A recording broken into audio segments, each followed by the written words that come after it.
এই তুমি, নাম কি তোমার? ম্যাম, মাহিন। মাহিন, তুমি কি জানো এই কলেজে সময় মতো ক্লাসে আসা বাধ্যতামূলক? প্রতিদিনই তো লেট করো তুমি। দুঃখিত ম্যাম। আচ্ছা ঠিক আছে, এরকম যেন আর না হয়। রূপা বড়লোক ঘরের একমাত্র মেয়ে। বাবা বিশাল ব্যবসায়ী, মা গৃহিণী। তার মা বাবার স্বপ্ন ছিল সে একদিন টিচার হবে। রূপা সেই স্বপ্ন তাদের বাস্তবে রূপ দিয়েছে।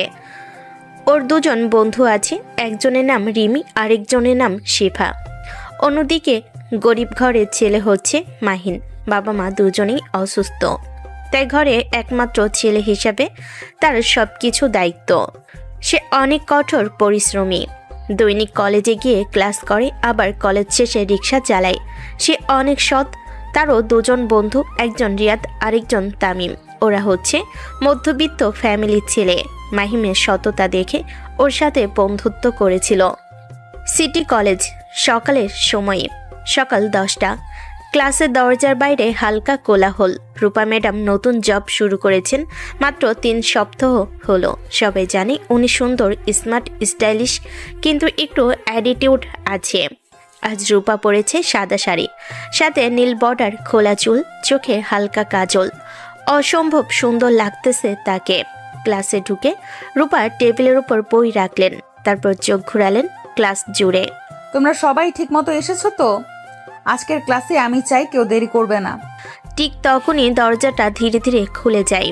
ঘামে ভেজা এক ছেলে ভেতরে ঢোকে, হাতে পুরনো ব্যাগ, মুখে ক্লান্তির ছাপ। এই যে তুমি, থামো। ক্লাসে এইভাবে ঢোকা যায়? সময় দেখেছো? দুঃখিত ম্যাম, রাস্তা একটু। চুপ। তোমাদের প্রজন্মের কোনো শৃঙ্খলা নেই। আর এই জামাটার অবস্থা কি? এইভাবে কেউ কলেজে আসে? Ma'am sorry. দুঃখিত বললেই হবে না। তুমি যদি সময়, পোশাক, আচরণ এগুলো ঠিক না রাখো, তাহলে শিক্ষিত হওয়ার মানে কি? জি ম্যাম, আমি চেষ্টা করব। বসো। মাহিন যেয়ে ওর বন্ধুর কাছে বসলো। কিরে ভাই, তুই কি সারাদিন বাসের উপরে থাকিস নাকি? শালা একটু আগে আসবি না?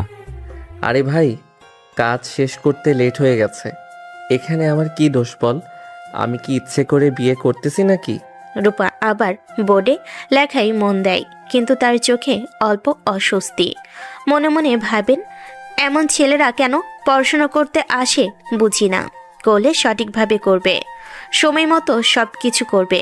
ক্লাস শেষ হওয়ার সময় রূপা খাতাগুলো গুছিয়ে নিচ্ছেন। ছেলেটা তখনও পেছনে চুপচাপ বসে আছে, হয়তো অন্যদের মতো তাড়াহুড়ো করে বেরিয়ে যেতে পারছে না। বিকালবেলা, ঢাকার নামি এক এলাকা ধানমন্ডি, 9 নম্বর রোড। চারপাশে দোতলা, 3তলা বাড়ি, লোহার গেট, ফুলে ভর্তি বারান্দা। এরই মধ্যে এক দোতলা বাড়ি, চকচকে নাম ফলকে লেখা রূপা ভিলা। ভিতরে ঢুকলেই বোঝা যায় এ বাড়িতে শৌখিনতা আছে। ড্রয়িং রুমে নরম সোফা, পাশের গ্লাস টেবিলের উপর রাখা দামি ফুলদানি, আর দেওয়ালে ঝুলছে একটা বড় ছবি রূপার, বিশ্ববিদ্যালয়ের কনভোকেশনে তোলা। রূপা তখন ডাইনিং টেবিলের পাশে দাঁড়িয়ে মোবাইল দেখছে, চুল খোলা, হালকা গোলাপি টপ, চোখে বিরক্তির ছাপ। রূপা, খেতে বসবি না? ঠান্ডা হয়ে যাচ্ছে খাবার। মা, একটু পরে আসছি, মাথা ব্যথা করছে। সারাদিন কলেজে গিয়ে এসেও মোবাইল না ছাড়লে ব্যথা করবে। কি এমন দেখছিস ওইটাই? মা, একটু রিল্যাক্স করার সময় পাই না তাই। কলেজের ছাত্ররা এমন বিরক্ত করে, ওদের জ্বালায় কিছু পারি না। আবার কারোর সঙ্গে ঝামেলা করেছো নাকি?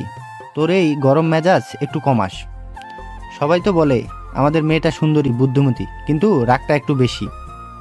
বাবা, এখনকার ছাত্ররা শৃঙ্খলা বোঝে না। আজকে একটা ছেলেকে ক্লাসে ধমক দিলাম, এমন জামা পরে আসে যেন বাজারের দোকান থেকে সরাসরি ক্লাসে ঢুকে পড়েছে।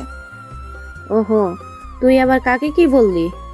ছেলেটা আবার মনে কষ্ট পেয়ে কিছু করে না তো? আমি সত্যি বলেছি মা, শিক্ষক মানে শুধু পাঠ্য বই শেখানো না, চরিত্র গড়তে হয়। যদি এখনই শিখতে না পারে, ভবিষ্যতে সমাজে জায়গা পাবে কিভাবে? আমাদের মেয়ে একদম নিজের মতো করে জীবন দেখে। তবে সাবধানে চলিস মা, আজকাল ছেলেমেয়েরা আলাদা রকমের। কখন কে কেমন রিয়্যাক্ট করবে বলা তো যায় না। জানি বাবা, কিন্তু আমি কাউকে অপমান করতে চাইনি, শুধু ঠিক করতে চেয়েছি। রূপা চুপচাপ পানির গ্লাস হাতে নেয়। ঠিক আছে, এখন খেয়ে ফেল। আর কাল বিকেলে রিমি আর শিপা আসবে, তাদের সঙ্গে একটু গল্প করিস। তোদের বন্ধুত্বের কথা শুনে সবাই বলে 3 পড়ি নাকি। হ্যাঁ, ওরা আমার রিলিফ। যতই চাপ থাকুক না কেন জীবনে, ওদের সঙ্গে কথা বললে সবকিছু দূর হয়ে যায়। কাল রাতে আমি এক জায়গায় ডিনারে যাব, তুই চলিস। এক নামী ব্যবসায়ী ছেলে আসবে, খুব ভালো পড়াশোনা করছে, তোকে একবার দেখা দিতে বলেছিল। বাবা, তুমি আবারই শুরু করলে? আমি এখনই এসব ভাবতে চাই না। আমার ক্যারিয়ার, ক্লাস সবকিছু শুরু মাত্র। আমি তো জোর করছি না, শুধু ভাবলাম ভালো একটা পরিবার হলে ক্ষতি কি? তুই তো একাই, আমাদের পরে তোর পাশে কেউ থাকুক, এটাই চাই। তোর বাবার কথাটা খারাপ না, আমরা তোদের মতো বয়সে সংসার সামলাতাম। মা, সময় বদলেছে। আমি এখন নিজের পরিচয় তৈরি করতে চাই, কারণ নামের নিচে নয়। ঠিক আছে ঠিক আছে, রাগ করিস না। আমাদের মেয়ের মাথা যে নিজের মতো করে চলে, এটা তো জানিস। রূপা মুচকি হেসে চলে গেল। সকালটা তখনও পুরোপুরি জাগেনি। শহরের এক কোণে পুরনো ইটের ঘরটাই ছাদের টিনে বৃষ্টির পুরনো দাগ, আর বাতাসে এক ধরনের গরম ঠান্ডা মিষ্টি ঘ্রাণ। ঘরটার নাম বড় করে বলে বাড়ি হয় না। এক রুম, এক চিলতে বারান্দা, পাশে চুলার জায়গা, আর সেই ছোট্ট ঘরটায়ও একটুকু মমতা ও এমনভাবে ছড়িয়ে আছে, মনে হয় এখানে দুনিয়ার সব সুখ লুকিয়ে আছে। মাইন তখনও ঘুমের ভেতর আধো জাগা। রাতভর রিক্সা চালিয়ে ফিরেছে সে। গায়ে ঘাম, চোখে ক্লান্তি, কিন্তু মুখে শান্ত একটা ভাব। তার মা হাসিনা বেগম তখন চুলার পাশে বসে ভাত বসাচ্ছে। পাশে পুরনো রেডিও মাঝে মাঝে খটখট আওয়াজ দিয়ে একটা পুরনো গান চালাচ্ছে। চলো না ঘুরে আসি অজানা কোনো দ্বীপে। হায় রে আল্লাহ, আমার পোলা আবার ঘুমায়নি ঠিক মতো। কালও তো বললাম একটু কম কাজ কর, শরীর ভাঙ্গে যাবে। আরে মা, কষ্ট না করলে ঘরে হাড়ি চড়বে কেমনে? কালও তো তুমি বলছিলে চাল শেষ হইছে। আজ কলেজে যাওয়ার আগে একটু চাল কিনে আনবো বাজার থেকে। মা হেসে উঠে চুলার ধারে বসে থাকা পুরনো হাঁড়িটা নাড়ালেন। তোমার মতো ছেলেরে আল্লাহ দিক সবাই রে। তুই রিক্সা চালাস, তাও কলেজে পড়িস, আবার ঘরের দায়িত্বও নিছোস। তোর বয়সের ছেলেরা এখন ঘুরে বেড়ায়, প্রেম করে, মোবাইল ধরে বসে থাকে। তুই শুধু আমারে আর তোর বাপরে নিয়েই ভাবিস। মাইন উঠে দাঁড়ালো। প্রেমের টাইম কই মা? প্রেম করলে তো 3 বেলা খাওয়া লাগবে, কফি খাওয়াতে হবে, গিফট দিতে হবে। আমার প্রেমে এ বাড়িতে।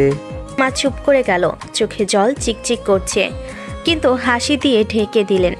আহারে, আমার জীবন তোদের নিয়ে, তোরে মানুষ করব ইনশাআল্লাহ। একদিন তুই অফিসে কাজ করবে, নিজের একটা ঘর হবে। আমি ওই ঘরের চৌকাঠে বসে তোরে অফিসে যাইতে দেখব, এই স্বপ্নটাই দেখি। ইনশাল্লাহ আম্মু। বাবা রহিম মিয়া তখন পাশে চেয়ারে বসে কাশছে। পুরনো একটা গামছা দিয়ে মুখ মুছে বলল, এই ছেলে, তোমার মা আবার কেঁদে ফেলবে। সকাল সকাল দুঃখের গল্প না করি, চলো। আজকে আবার কলেজ নাকি রিক্সা আগে? কলেজ আগে, তারপর দুপুরে রিক্সা, বিকেলেও হয়তো লাগবে। আজ কলেজে টিচার রূপা ম্যাম থাকবেন, বলেছে একটা প্রেজেন্টেশন দিতে হবে। ওই তো, কলেজের নাম নিতে শোনা গেলে গর্ব লাগে। আমি তো বুঝি না এসব, ইংরেজি টিচারদের প্রেজেন্টেশন কেন লাগে, কিন্তু তোর মুখে শুনে ভালো লাগে রে। টিচার হইলে করা হইতেই হয়, তাই না? মানুষ গড়ার কাজ তো। তোর বাপও তো করা ছিল আমারে নিয়ে। ওই পুরনো কথা আনিস না আবার। আমি করা ছিলাম তোর ভালোর জন্য। তোমরা এখনো ছোট ছেলের মতো ঝগড়া করো। এই ঘরে যদি কেউ সুখে থাকে তাহলে সেটা তোমরা দুইজন। আমি শুধু দেখি এই অভাবের ঘরে কত শান্তি লুকানো আছে। একটু পরে মা একটা পাতিল থেকে ভাত নামায়, তাতে ডাল, আলু ভর্তা আর একটু শুকনো মরিচ। এই তাদের সকালের খাবার। মা ভাত তুলে মাহিনের সামনে রাখে। খা, গরম গরম। ডালটা একটু বেশি লবণ হয়ে গেছে। মা, তোর হাতের রান্নায় লবণ বাড়লে সেটাও মিষ্টি লাগে। আহা, দারুণ হইছে। তুমি জানো আমি কয়টা দোকানে খাইছি, কিন্তু তোমার মতো ডাল কেউ রান্না করতে পারে না। এই কথাটা শুনলেই আমার ঘরের সব ক্লান্তি দূর হয়ে যায়। বাইরে তখন সূর্য উঠছে। রিকশার ঘন্টা, বাচ্চাদের স্কুলে যাওয়ার আওয়াজ। পাশের বাড়ির রেডিও সব মিলিয়ে শহরের ভোরটা জমে উঠেছে। মাহিনের বাবা হালকা কাশতে কাশতে চায়ের কাপ নিয়ে বসে আছে। রিক্সাটা ঠিক আছে তো? কাল দেখলাম টায়ার আবার একটু ঢিলা।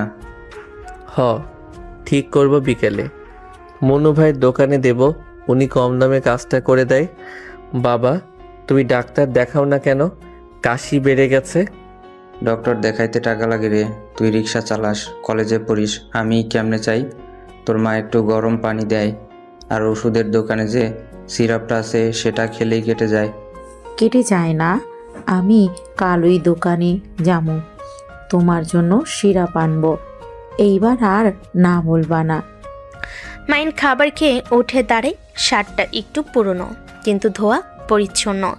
ব্যাগে বই গুছিয়ে নেয়, একটা ছোট্ট বোতলে পানি নেই। এই ব্যাগটা তো ছিঁড়াই গেছে, নতুন একটা কিনে নিস। আহারে মা, নতুন ব্যাগ কেনার চেয়ে চাল কেনা বেশি দরকার। এইটা চলবে এখনো? তোর মতো ছেলে রাখে একটা হয়। আমি তোকে নিয়ে গর্ব করি, অনেক বড় হ। দোয়া করো মা। প্রতিদিনের সকাল মানে নতুন লড়াই। কেউ যুদ্ধ করে অফিসে, কেউ মাঠে, কেউ রাস্তায়, আর মাহিন যুদ্ধ করে নিজের ভেতরে অভাবের সঙ্গে।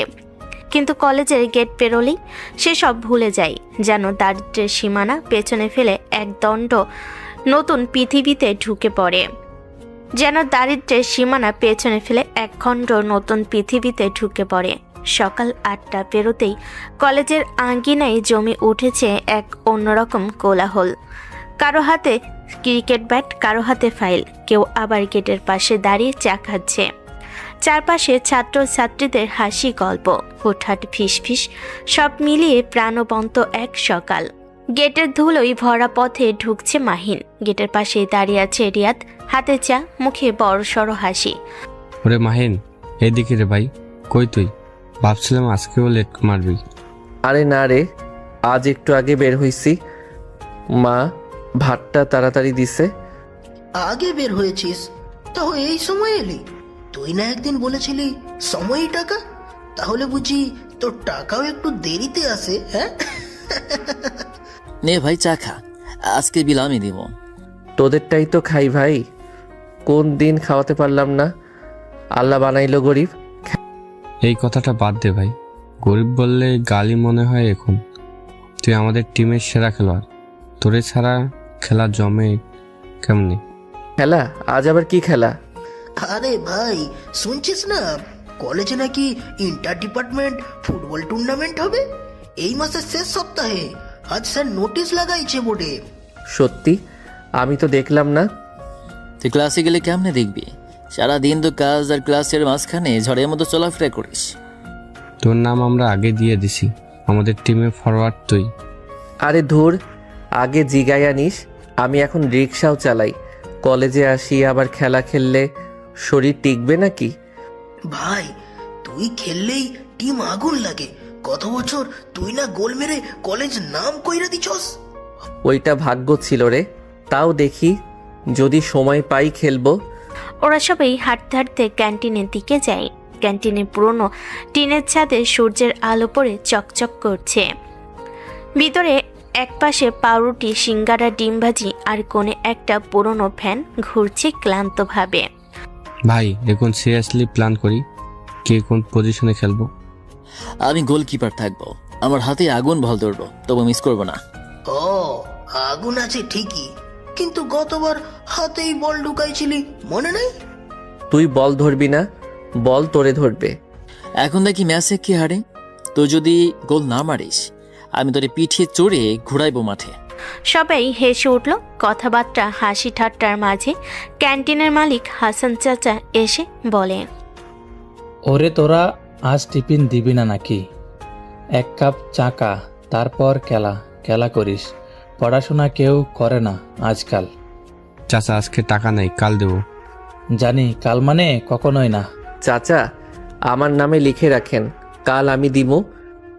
তুই দিস না, দিলেও চলবে। তুই ভালো ছেলে রে মাহিন, তোরে আল্লাহ অনেক দিবে। ওরা আবার হাসতে শুরু করে, কিন্তু মাহিনের মুখে হালকা নরম ভাব আসে। সে জানে কাল মানে ওর কাছে সত্যি কাল। সে দেবে, দেরি হলেও দেবে। একটু পর কলেজের ঘন্টা বাজে, সবাই উঠে দাঁড়ায়। চল, আজ রূপা ম্যামের ক্লাস আছে, দেরি হলে কানে ময়লা পরিষ্কার করে দিবেন। রুমা ম্যাম, আসলে সিঙ্গি চোখে আগুন ভাই, কোথায় বজ্রপাত, কিন্তু তবু সবাই ক্লাসে যায়। সবাই হেসে ফেলে। ওরা চারজন হাঁটতে হাঁটতে ক্লাসের দিকে যায়। রাস্তায় ছেলেমেয়েরা হাসছে, কেউ বল ছুটছে, কেউ ক্লাস নোট নিচ্ছে। মাহিনের চোখ ধরা পড়ে কলেজের পুরনো গাছটা, আর ছায়ে বসে সে বহুদিন রিক্সা চালানোর পর একটু বিশ্রাম নিয়েছে। ওরা ক্লাসরুমে ঢোকার আগে ঘন্টা বাজে আবার, কিন্তু রূপা ম্যাম তখনও আসেননি। সবাই আসনে বসে পড়ে। ভাই আজকে যদি ম্যাম খুশি থাকেন আমরা খেলার জন্য ছুটি যাব। আরে উনি খুশি হইলে বরফও আগুন হইব। চুপ কর, চুপ কর, ম্যাম আসতেছে মনে হয়। দরজা খুলে যায়, সবার মুখে নিস্তব্ধতা, আর ভেতরে প্রবেশ করে রূপা ম্যাম। সাদা শাড়ি, গলায় কালো স্কার্ফ। ক্লাসে ঢুকেই এত হইচই কেন? তোমরা কি কলেজে পড়তে আসছো নাকি বাজারে তর্ক করতে? সবাই চুপ। মাহিম মাথা নিচু করে আছে। Communication is not only words, it's attitude. তোমাদের কথা বলার ধরন, পোশাক, চোখের ভঙ্গি সবকিছুই কমিউনিকেশনের অংশ। মাহিন, বলো তো তোমার কাছে কমিউনিকেশন মানে কি? মাহিম হঠাৎ দাঁড়িয়ে যায়, ঘাম জমে কপালে। সবাই তাকিয়ে আছে তার দিকে। ম্যাম, আমার কাছে কমিউনিকেশন মানে একে অপরের কথা বোঝা। যেমন মার সঙ্গে ছেলের সম্পর্কেও কথা কম, কিন্তু বোঝাপড়া বেশি থাকে। ভালো বলছো, বসো। উফ ভাই, আজ তো তুই ইতিহাস লিখলি। এখন যদি ম্যাম মার্কস দেয়, আবেগ দেখে তুই ফুল নম্বর পেয়ে যাবি ভাই। না রে, ম্যাম এখন প্রেমে পড়ে যাবে মনে হয়। সবাই একসাথে হেসে ফেলে। এই হাসিটা থামাও। তোমরা কি সার্কাসে এসেছো? পুরো ক্লাস আবার চুপ। রিয়াদ ঠোঁট কামড়ে ফিসফিস করে, এজন্যই বলি হাসিও এখানে অপরাধ। ক্লাস শেষে ঘন্টা বাজলো। রূপা ম্যাম ব্যাগ গুছিয়ে বেরিয়ে গেলেন। ওরা চারজন তখনই ফিসফিস করা শুরু করলো আবার। ভাই আজকে আবার একটা ইতিহাস হলো। ম্যাম তোকে দেখে একদম থেমে গেল। মনে হয় ম্যাম প্রথমবার কাউরে উত্তর দিতে শুনে সন্তুষ্ট হয়েছে। ভাই, আজকে তোদের সামনেই আমার একটা ঘোষণা আছে। আমাদের টিমের নাম হবে ফায়ার 11। ফায়ার মানে তো গরম মাথা তো ভাই। না, আমাদের আগুনের মতো জেদ। আর মাহিন ভাই হবে আমাদের ক্যাপ্টেন। আমি না রে, আমি এসব পারি না। তুই রিয়াদ হবি ক্যাপ্টেন। তুই না থাকলে টিমেই থাকবে না ভাই। তোর মতো স্পিরিট সেটা আমাদের কেউ শেখাতে পারে না। আরে কলেজের সব সিনিয়রও তো তোর নাম জানে। ওই ছেলেটা যেই খেলায় গোল হবেই। ভাই আমি তো খেলার মানুষ না, শুধু মাঠে একটু দৌড়াই।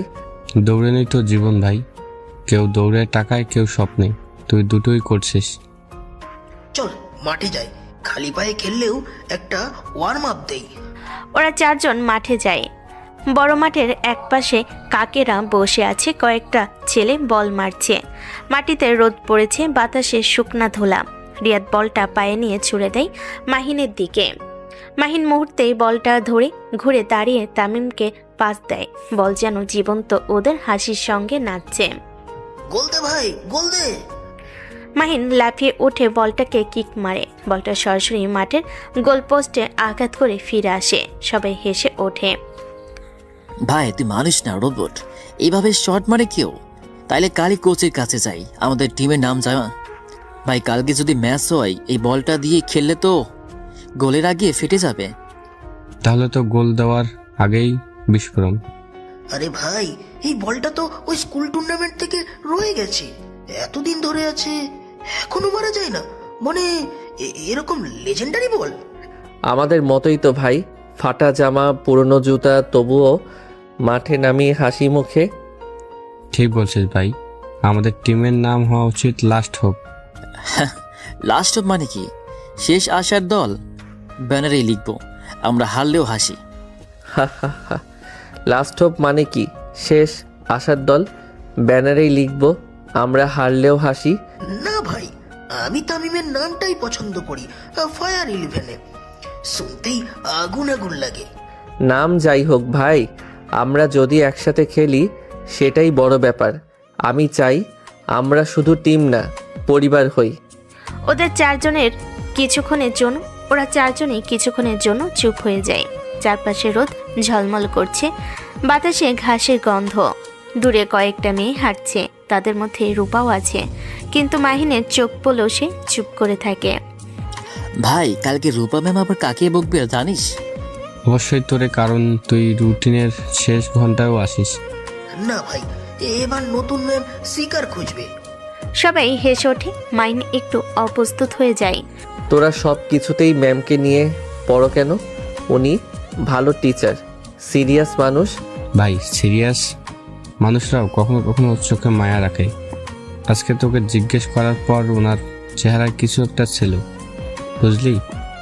মানে আমাদের ভাইয়ের দিকে ম্যামের হৃদয় একটু নড়ে চড়ে বসেছে। আরে রিক্সা চালিয়ে কথাটা জানলে কি আর এমন করে ডাকতাম। সবাই থেমে যায়। এই কথাটা হাওয়ায় কেমন যেন ভারী হয়ে ঝুলে থাকে। ওরা জানুক বা না জানুক, আমি লজ্জা পাই না। আমি খারাপ কিছু করি না। কাজ মানে কাজ। রিক্সা চালিয়ে যদি আমি মা বাবার মুখে হাসি রাখতে পারি, সেটাই আমার গর্ব। ভাই আমরা জানি তুই আমাদের গর্ব। তুই খেটে যাচ্ছিস, কারো কাছে হাত পাতিস না, সেটাই বড় কথা।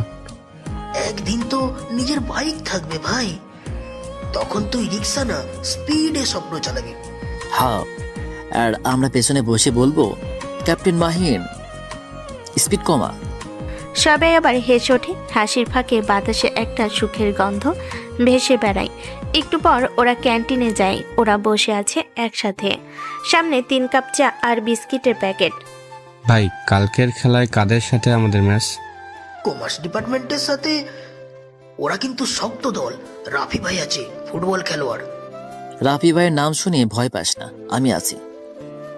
হ্যাঁ তুই থাকলে ভয় না, কিন্তু গোল পোস্টটাই ভয় পায়। ভাই আমাদের ভয় পেতে হবে না, আমরা খেলবো মন থেকে। জিতলে ভালো, হারলেও অভিজ্ঞতা পাবো। ভাই তুই সব কথায় এমন শান্তভাবে উত্তর দিস কিভাবে? কারণ আমি জানি চিৎকারে জয় হয় না, বিশ্বাসে হয়। ওরা 3 জন কিছুক্ষণ চুপ করে থাকে। ভাই এই চায়ের দোকানে আমাদের অনেক গল্প জমে আছে। কালকে ম্যাচের পর আবার এখানে আসবো, ফলাফল যাই হোক।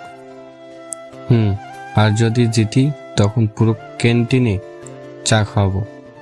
আর হারলে? তাহলে রিয়াদ বিল দেবে। সবাই আবারও হেসে ওঠে। হাসির ফাঁকে সূর্যের নরম আলো আসে। কলেজ মাঠের কোণে বাতাসে ধুলা উড়ছে, কি অপরূপ দৃশ্য। ছুটির ঘন্টা বাজলো, ক্লাস শেষ। কলেজের গ্যাংয়ের ছাত্রছাত্রীরা একঝাঁক মধ্যে বেরিয়ে পড়ল। কেউ ক্যান্টিনে, কেউ লাইব্রেরিতে, কেউ মাঠে। ভাই আজকে সরাসরি বাসায় যাবি? না ভাই, একটু গ্যারেজে যাব। আজ সন্ধ্যা পর্যন্ত চালাতে হবে। তোরা তো প্রতিদিন এইভাবে দেখি, ক্লাস কাজ আবার রাতে পড়া। ক্লান্ত হোস না ভাই? ক্লান্তি আসে না ভাই, ক্লান্তই আসলে তো স্বপ্ন বন্ধ হয়ে যাবে। ঠিক বলেছিস ভাই, এগিয়ে যা তুই। মন থেকে দোয়া করি রে ভাই। ওরা 3 জন হেসে চলে যায়। মাহিন এক রাস্তা ধরে হাঁটে, তার মুখে হালকা হাসি। মাহিন গ্যারেজের দিকে আগাতে থাকে। একটা ছোট অন্ধকার গ্যারেজ, রিকশার আওয়াজ, তেলের গন্ধ আর ভাঙ্গা লাইটের নিচে লোকজন বসে চা খাচ্ছে। ওই মাহিন, আয় রে, আজ একটু তাড়াতাড়ি আইসোস। হ ভাই, আজ ক্লাসটা একটু আগে শেষ হয়েছে, ভাবলাম একটু আগে শুরু করি। ঠিক আছে, এইটা নে, তোর রিক্সা ঠিকঠাক আছে, গতকাল তেল দিয়া রাখছি। প্যাডেলটা ঠিক আছে ভাই, একটু শক্ত লাগে। আহারে, চালালে ঠিক হয়ে যাইবে। আজকে টাউন ঘুরে একটু কাজ কর, সন্ধ্যার পরে ফেরত দিস। ঠিক আছে ভাই, ধন্যবাদ। মাইন তার আপন গতিতে চলতে শুরু করলো। কত মানুষের সাথে দেখা। কেউ সম্পূর্ণ টাকা দেয়, কেউ খুশি হয়ে বাড়িয়ে দেয়, কেউ বা ন্যায্য ভাড়াটুকু দেয় না। দুনিয়ার মানুষ এমনই, কেউ ভালো কেউ মন্দ। সূর্য তখন পশ্চিম আকাশে হেলে পড়েছে। গলির শেষে ছোট্ট টিনের ঘরে এক ছায়াময় নীরবতা। দূরে ভাঙ্গা রাস্তায় একটা রিক্সা ধীরে ধীরে চলে আসছে। রিক্সার হ্যান্ডেল ধরে থাকা ছেলেটার মুখে ঘাম, কপালে ধুলো। রিক্সাটা গ্যারেজের সামনে রেখে সে চেন খুলে ফেলে, হাত মুছে গলা দিয়ে পানি খায়। তারপর ব্যাগটা কাঁধে তুলে ধীরে ধীরে হাঁটতে হাঁটতে নিজের ঘরের দিকে যায়। আজ বেশ ক্লান্ত লাগতেছে। বাবা এত দেরি করলি? মনটা কেমন কাঁপছিল সারাদিন। আজ একটু বেশি সময় লেগে গেল মা। রাস্তায় ট্রাফিক ছিল। তোর মুখটা দেখ, একদম শুকনা হয়ে গেছে। কিছু খাইছিস? না মা, সুযোগ পাইনি। দুপুরে পানি খেয়েই পার হয়েছি।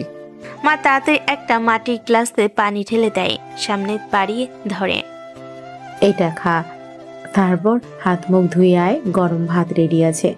দিন দিন তোর এই কাজের চাপটা বাড়তেছে, আর কত এমন করে চলবে? হ্যাঁ, যতদিন দরকার বাবা, তোমরা তো ভালো থাকো, সেটাই বড় কথা। ভালো থাকবো কি করে? তোকে দেখি দিন দিন কাহিল হইতেছিস। আর শুনলাম আজ কোনো এক লোক তোরে রাস্তায় মেরেছে, তাই না? মাহিন থেমে যায়। মা চমকে উঠে তাকায়। কি বলতেছেন? কে মারছে আমার ছেলেরে? গ্যারেজের মঈন বলছিল এক যাত্রী ভাড়া না দিয়ে বেয়াদবি করছে। মঈন বাধা দিতেই হাত তুলছে। মাহিন একটু চুপ করে, তারপরে হেসে ফেলে যেন কিছুই হয়নি। আরে বাবা, এসব রোজকার ঘটনা, আমি কিছু বলিনি। রোজকার ঘটনা মানে কি? মানুষ এমন নিষ্ঠুর হয় কিভাবে রে বাবা? তুই তো শুধু পরিশ্রম করিস। মা কাঁদতে শুরু করে। মাহিন তাড়াতাড়ি কাছে গিয়ে মার কাঁধে হাত রাখে। মা, কাইদো না তো, আমি ঠিক আছি। মানুষ রাগে যা খুশি করে, কিন্তু আমি তো জানি কষ্টকে হার মানালে মন বড় হয়। তুই যতটা ধৈর্য ধরিস আমি অতটা পারি না রে। তোর জায়গায় আমি থাকলে হয়তো মারে জবাব দিতাম। জবাব দিলে শান্তি পাইতাম না বাবা। জানিস, তোরে আমি অনেক ভয় করি। এই অভাবের ভেতরে তুই এমন শান্তভাবে বাঁচিস, মনে হয় একদিন তুই আলোর পথে যাবি। আলো তো এই ঘরেই আছে মা, তোমরা আছো, তোমাদের ভালোবাসা আছে, এর চেয়ে বড় আলো কোথায় পাবো? এই ছেলেটা না বড় মানুষের মতো কথা কয়। তিনজনের মুখে তখন ছোট একটা হাসি। কিছুক্ষণ চুপচাপ। মৃদু বাতাসে কেরোসিন ল্যাম্প দুলছে। চল খেয়ে নে, গরম ভাত, ডাল, আলুর ভর্তা তোর পছন্দের। আহারে, মার হাতের ভর্তা পৃথিবীর সেরা খাবার। তোর মতো খুশি মানুষ দেখি নাই। গরিব হইয়া এমন খুশি। বাবা, গরিব মানে কি অখুশি হওয়া? আমাদের টাকায় কমতি, কিন্তু মন ভরা। এভাবে চলে যাচ্ছে ওদের জীবন, সুন্দর সাবলীল ভাবে। খাওয়া শেষ, মা থালা ধুচ্ছে। বাবা বিছানায় শুয়ে পড়েছে। বাইরে হালকা বাতাসে টিনের ছাদ কেঁপে ওঠে। মাহিন মাটিতে পাটি বিছিয়ে বসে। সামনে একটা কেরোসিন ল্যাম্প, আলো কম, কিন্তু সেই আলোতেই তার চোখে একরা স্বপ্ন জ্বলছে। মাহিন বই খুলে বসে। পুরনো পৃষ্ঠাগুলো মলিন, কিন্তু তার হাতে যেন নতুন আলো। সে নিজেই চুপচাপ পড়ে, ঠোঁট নড়ে নড়ে, শব্দহীন উচ্চারণ। আগামী সপ্তাহে পরীক্ষা, ইংরেজি রচনাটা ভালো করে মুখস্থ করতে হবে। পাতা উল্টাতে উল্টাতে মাহিন পড়ছে, honesty is the best policy. আহা, এই কথাটাই তো আমার জীবন। বাইরে ঝিঝি পোকা ডাকছে। ঘরে মা ঢোকে একটা গামছা হাতে নিয়ে। এই পড়ছিস নাকি এখনো? চোখ তো ঝাপসা হয়ে যাবে বাবা, একটু বিশ্রাম নে। না মা, আর একটু পড়ি, পরীক্ষা সামনে। ভালো রেজাল্ট করলে হয়তো বৃত্তি পাবো, তারপর তোমাদের কষ্টটা কিছুটা কমবে। তুই শুধু আমাদের কথা ভাবিস, নিজের কথা কই ভাবিস না। আমি তো তোমাদের মাঝেই আছি মা, নিজের কিছু আলাদা নেই। মা চুপ করে ছেলের মাথায় গামছা রাখে, ঘাম মুছে দেয়। আল্লাহ তোকে অনেক বড় করুক বাবা। মা চলে গেলে মাহিন আবারও বই চোখ রাখে। তার চোখে আলোর প্রতিফলন, ঠোঁটে নরম হাসি। ধীরে ধীরে ল্যাম্পের আলো নিভে আসে। মাহিন চোখ ঘষে বই বন্ধ করে শুয়ে পড়ে। বাইরে চাঁদের আলো জানালা দিয়ে ঢোকে, যেন নিঃশব্দে আশীর্বাদ দিচ্ছে। সকালে আলতো আলো ফুটছে, মোরগ ডাকে। পাশের ঘরে হাঁড়িতে পানি ফুটছে। টিনের চালে টুপটাপ শিশির পড়ছে। মা এসে দরজার পাশে দাঁড়ায়, ছেলেকে দেখে। মাহিন, উঠ বাবা, সকাল হইয়া গেছে, আজ কলেজে যাবি না? মাহিন আদো ঘুমে চোখ মেলে। উঠতেছি মা, 5 মিনিট দে। তোর এই 5 মিনিট মানে অর্ধ ঘন্টা। উঠ, না হলে আবার লেট হইবি। মা, তুই আমার অ্যালার্ম ঘড়ি। আর তুই আমার একমাত্র দুশ্চিন্তা। মা পানির গামলাতেই মাহিন মুখ ধোয়। ঠান্ডা পানি গায়ে লাগতেই একটু কুকড়ে ওঠে। আহ, কি ঠান্ডা পানি রে মা। গরম করতে পারি নাই বাবা, কয়লার চুলা নেভে নাই এখনো। ঠিক আছে মা, ঠান্ডা পানি ভালো, মনটা ফ্রেশ লাগে। এই রুটিটা নে, দুপুরে কলেজে খেয়ে নিস।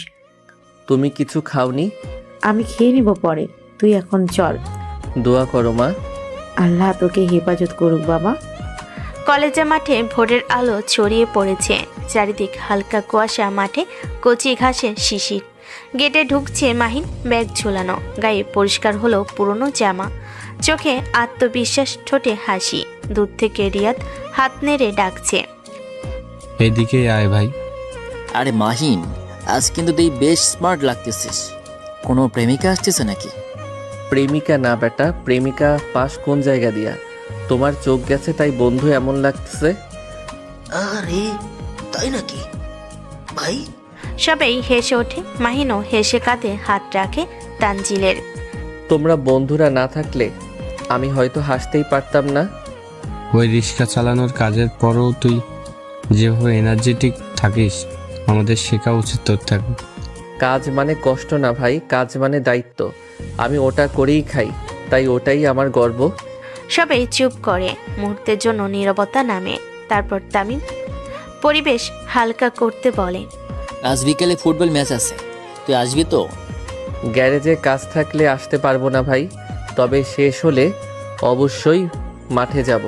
না, তুই না এলে টিমই হারবে। তুই গোল না খেলে খেলার মজাই নাই।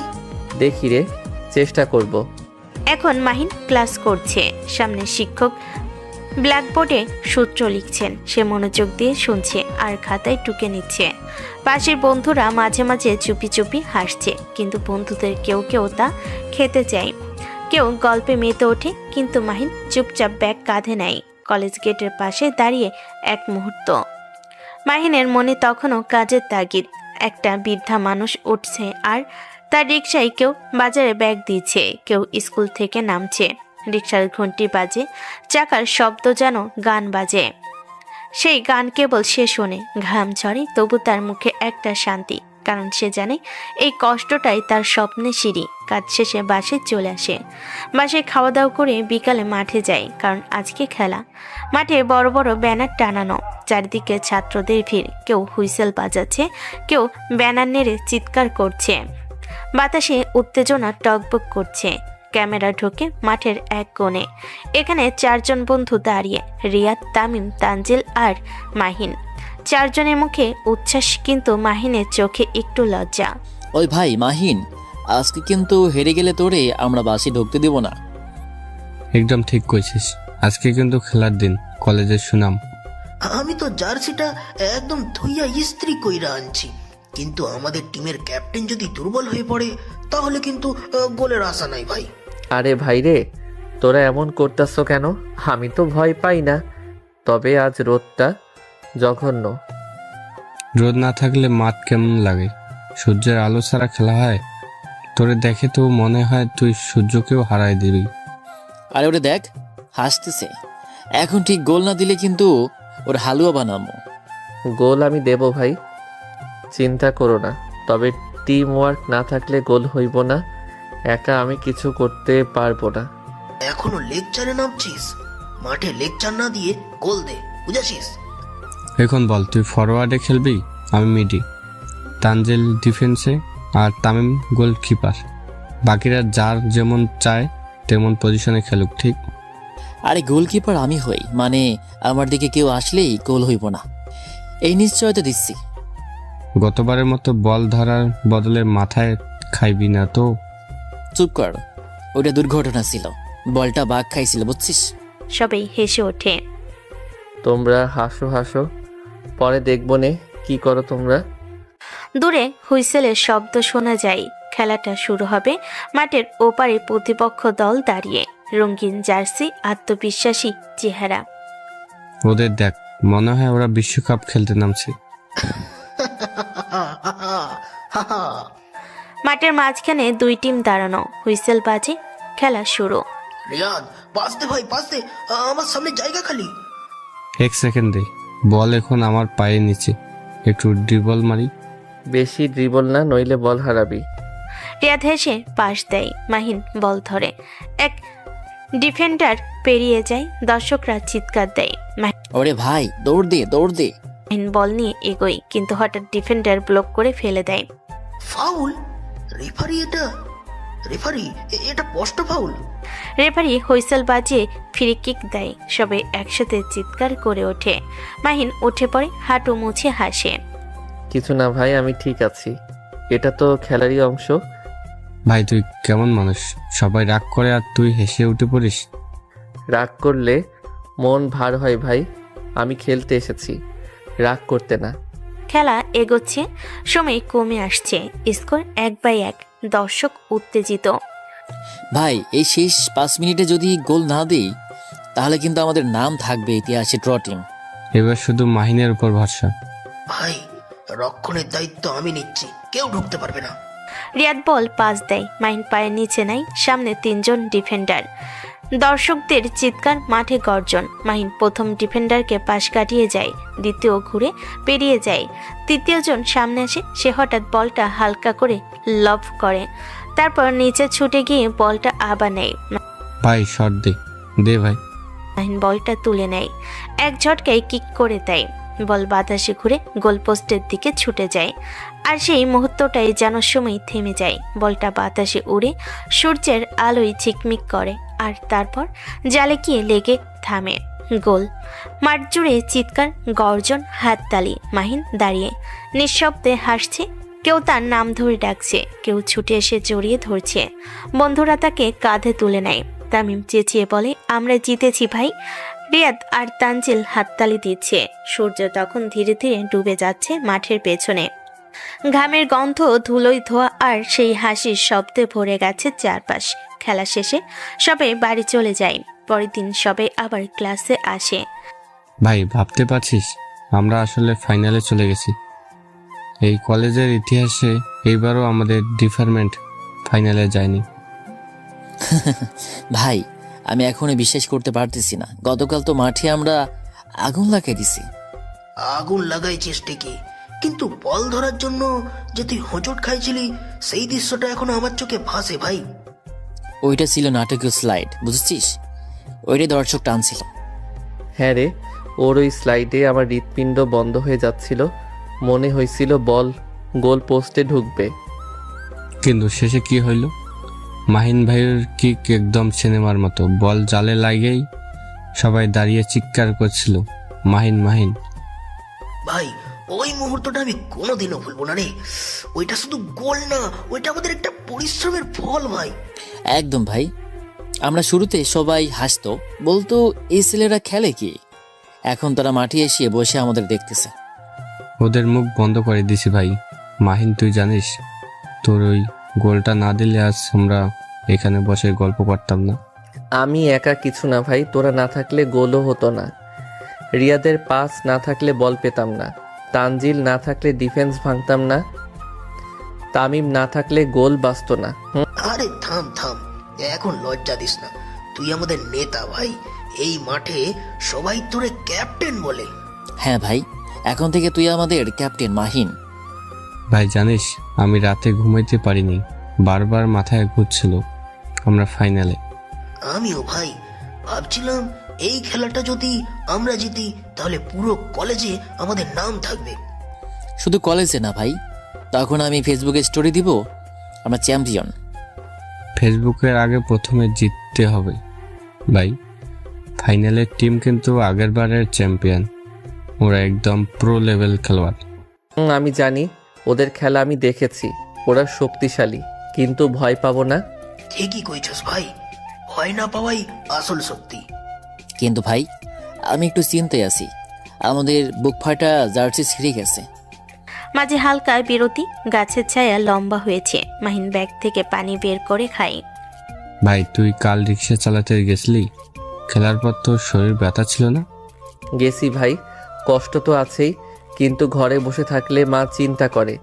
একটু চালাইছি, তারপর চলে আসছি। তোরে দেখে ভাই মনে হয় মানুষ চাইলেই কত বড় হতে পারে।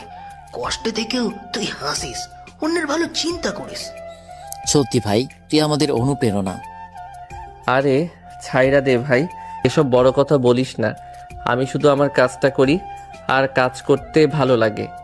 এই মন নিয়েই তুই মাঠে জিতিস ভাই। ফাইনালে দেখবি আমরা সবাই আগুন হব। ইনশাল্লাহ জিতবই ভাই, কলেজের ইতিহাস আমরাই লিখবো। ইনশাল্লাহ ভাই।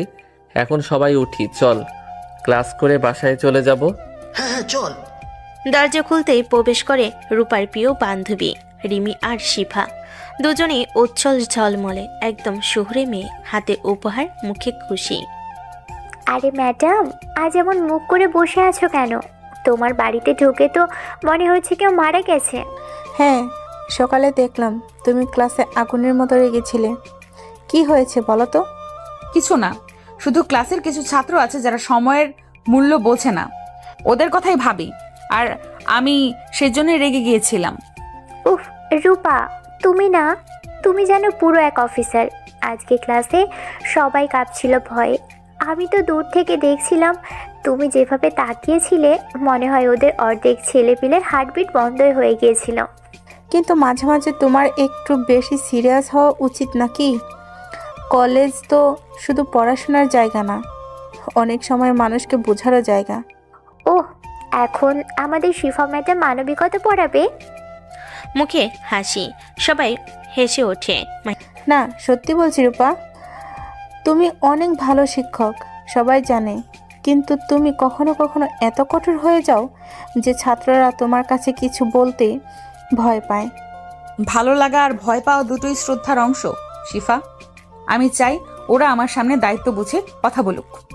কিন্তু যদি কখনো তোমার ওই কঠোর মুখটা নরম হয়ে যায়, তাহলে হয়তো কেউ তোমার কাছ থেকে আরও শেখার সাহস পেত। হয়তো, কিন্তু আমি যেমন তেমনই থাকতে পছন্দ করি। তুমি কি কখনো নিজের ছাত্রদের দিকে মন দিয়ে দেখো? মানে কে কেমন মানুষ, কেমন জীবনযাপন করে, সেটা জানার চেষ্টা করো? না, সব সময় না। আমি শুধু তাদের ফলাফল দেখি, উপস্থিতি দেখি, আচরণ দেখি, কিন্তু ওদের জীবনের ভেতরের গল্পগুলো হয়তো দেখি না। তাই তো বলি, মাঝে মাঝে তোমার চোখে শুধু বইয়ের পাতার মানুষগুলো ধরা পড়ে, জীবনের পাতাগুলো না। দরজা ঠেলে ঢোকে, মুখটা ক্লান্ত, জামাটা ঘামে ভেজা, হাতে রিকশার চাবি, পকেটে সামান্য ভাড়া, চোখে কেমন একটুখানি অবসাদ। মা, আমি আসছি। আসছো বাবা? কই ছিলাম, আজ অনেক লেট হয়েছে, কিছু খাইছো? না মা, খাইনি। ক্যান্টিনে যাবো ভাবছিলাম, কিন্তু আজকে টাকাটা ঠিকঠাক হাতে আসে নাই। আহারে, সারাদিন গরমে রিক্সা চালাও, কলেজে যাও, আবার খাওন না খাইয়া থাকো। বসো বাবা, আমি ভাত ধইরা দেই। কিরে বাবা, আজ রিক্সা ভালো চললো? ভালোই আব্বা, শুধু এক লোক একটু ভাড়া নিয়ে কথা কইছিল, কিন্তু পরে ঠিক হইছে, বেশি কিছু না। মানুষকে সহ্য করতে হয়, দুনিয়া এখন টাকার দুনিয়া, কিন্তু সবসময় মন ভালো রাখতে হয়। জানি আব্বা। আপনি কেমন আছেন? কাশি কেমন? একই আছে বাবা, কাশলে মনে হয় বুক ফুইল্লা যাইব, কিন্তু এখন ঠিক আছি।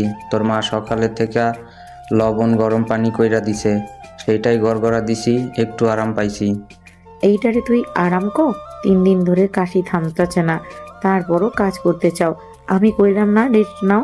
তাই কলেজ মাঠটা যেন আজ উৎসবের মাঠ, চারিদিকে banner, final match, class 12 science বনাম আর্টস বিভাগ। মাঠের পাশে দোকান বসেছে, কেউ ভাজা বাদাম বিক্রি করছে, কেউ ঠান্ডা লাচ্ছি, ছাত্ররা উল্লাসে মতোয়ারা। গ্যালারিতে মেয়েরাও বসেছে, তাদের মধ্যে রূপা, রিমি আর শিফা তিনজনেই উপস্থিত, যেন আলাদা আলো ফেলে দিয়েছে চারপাশে।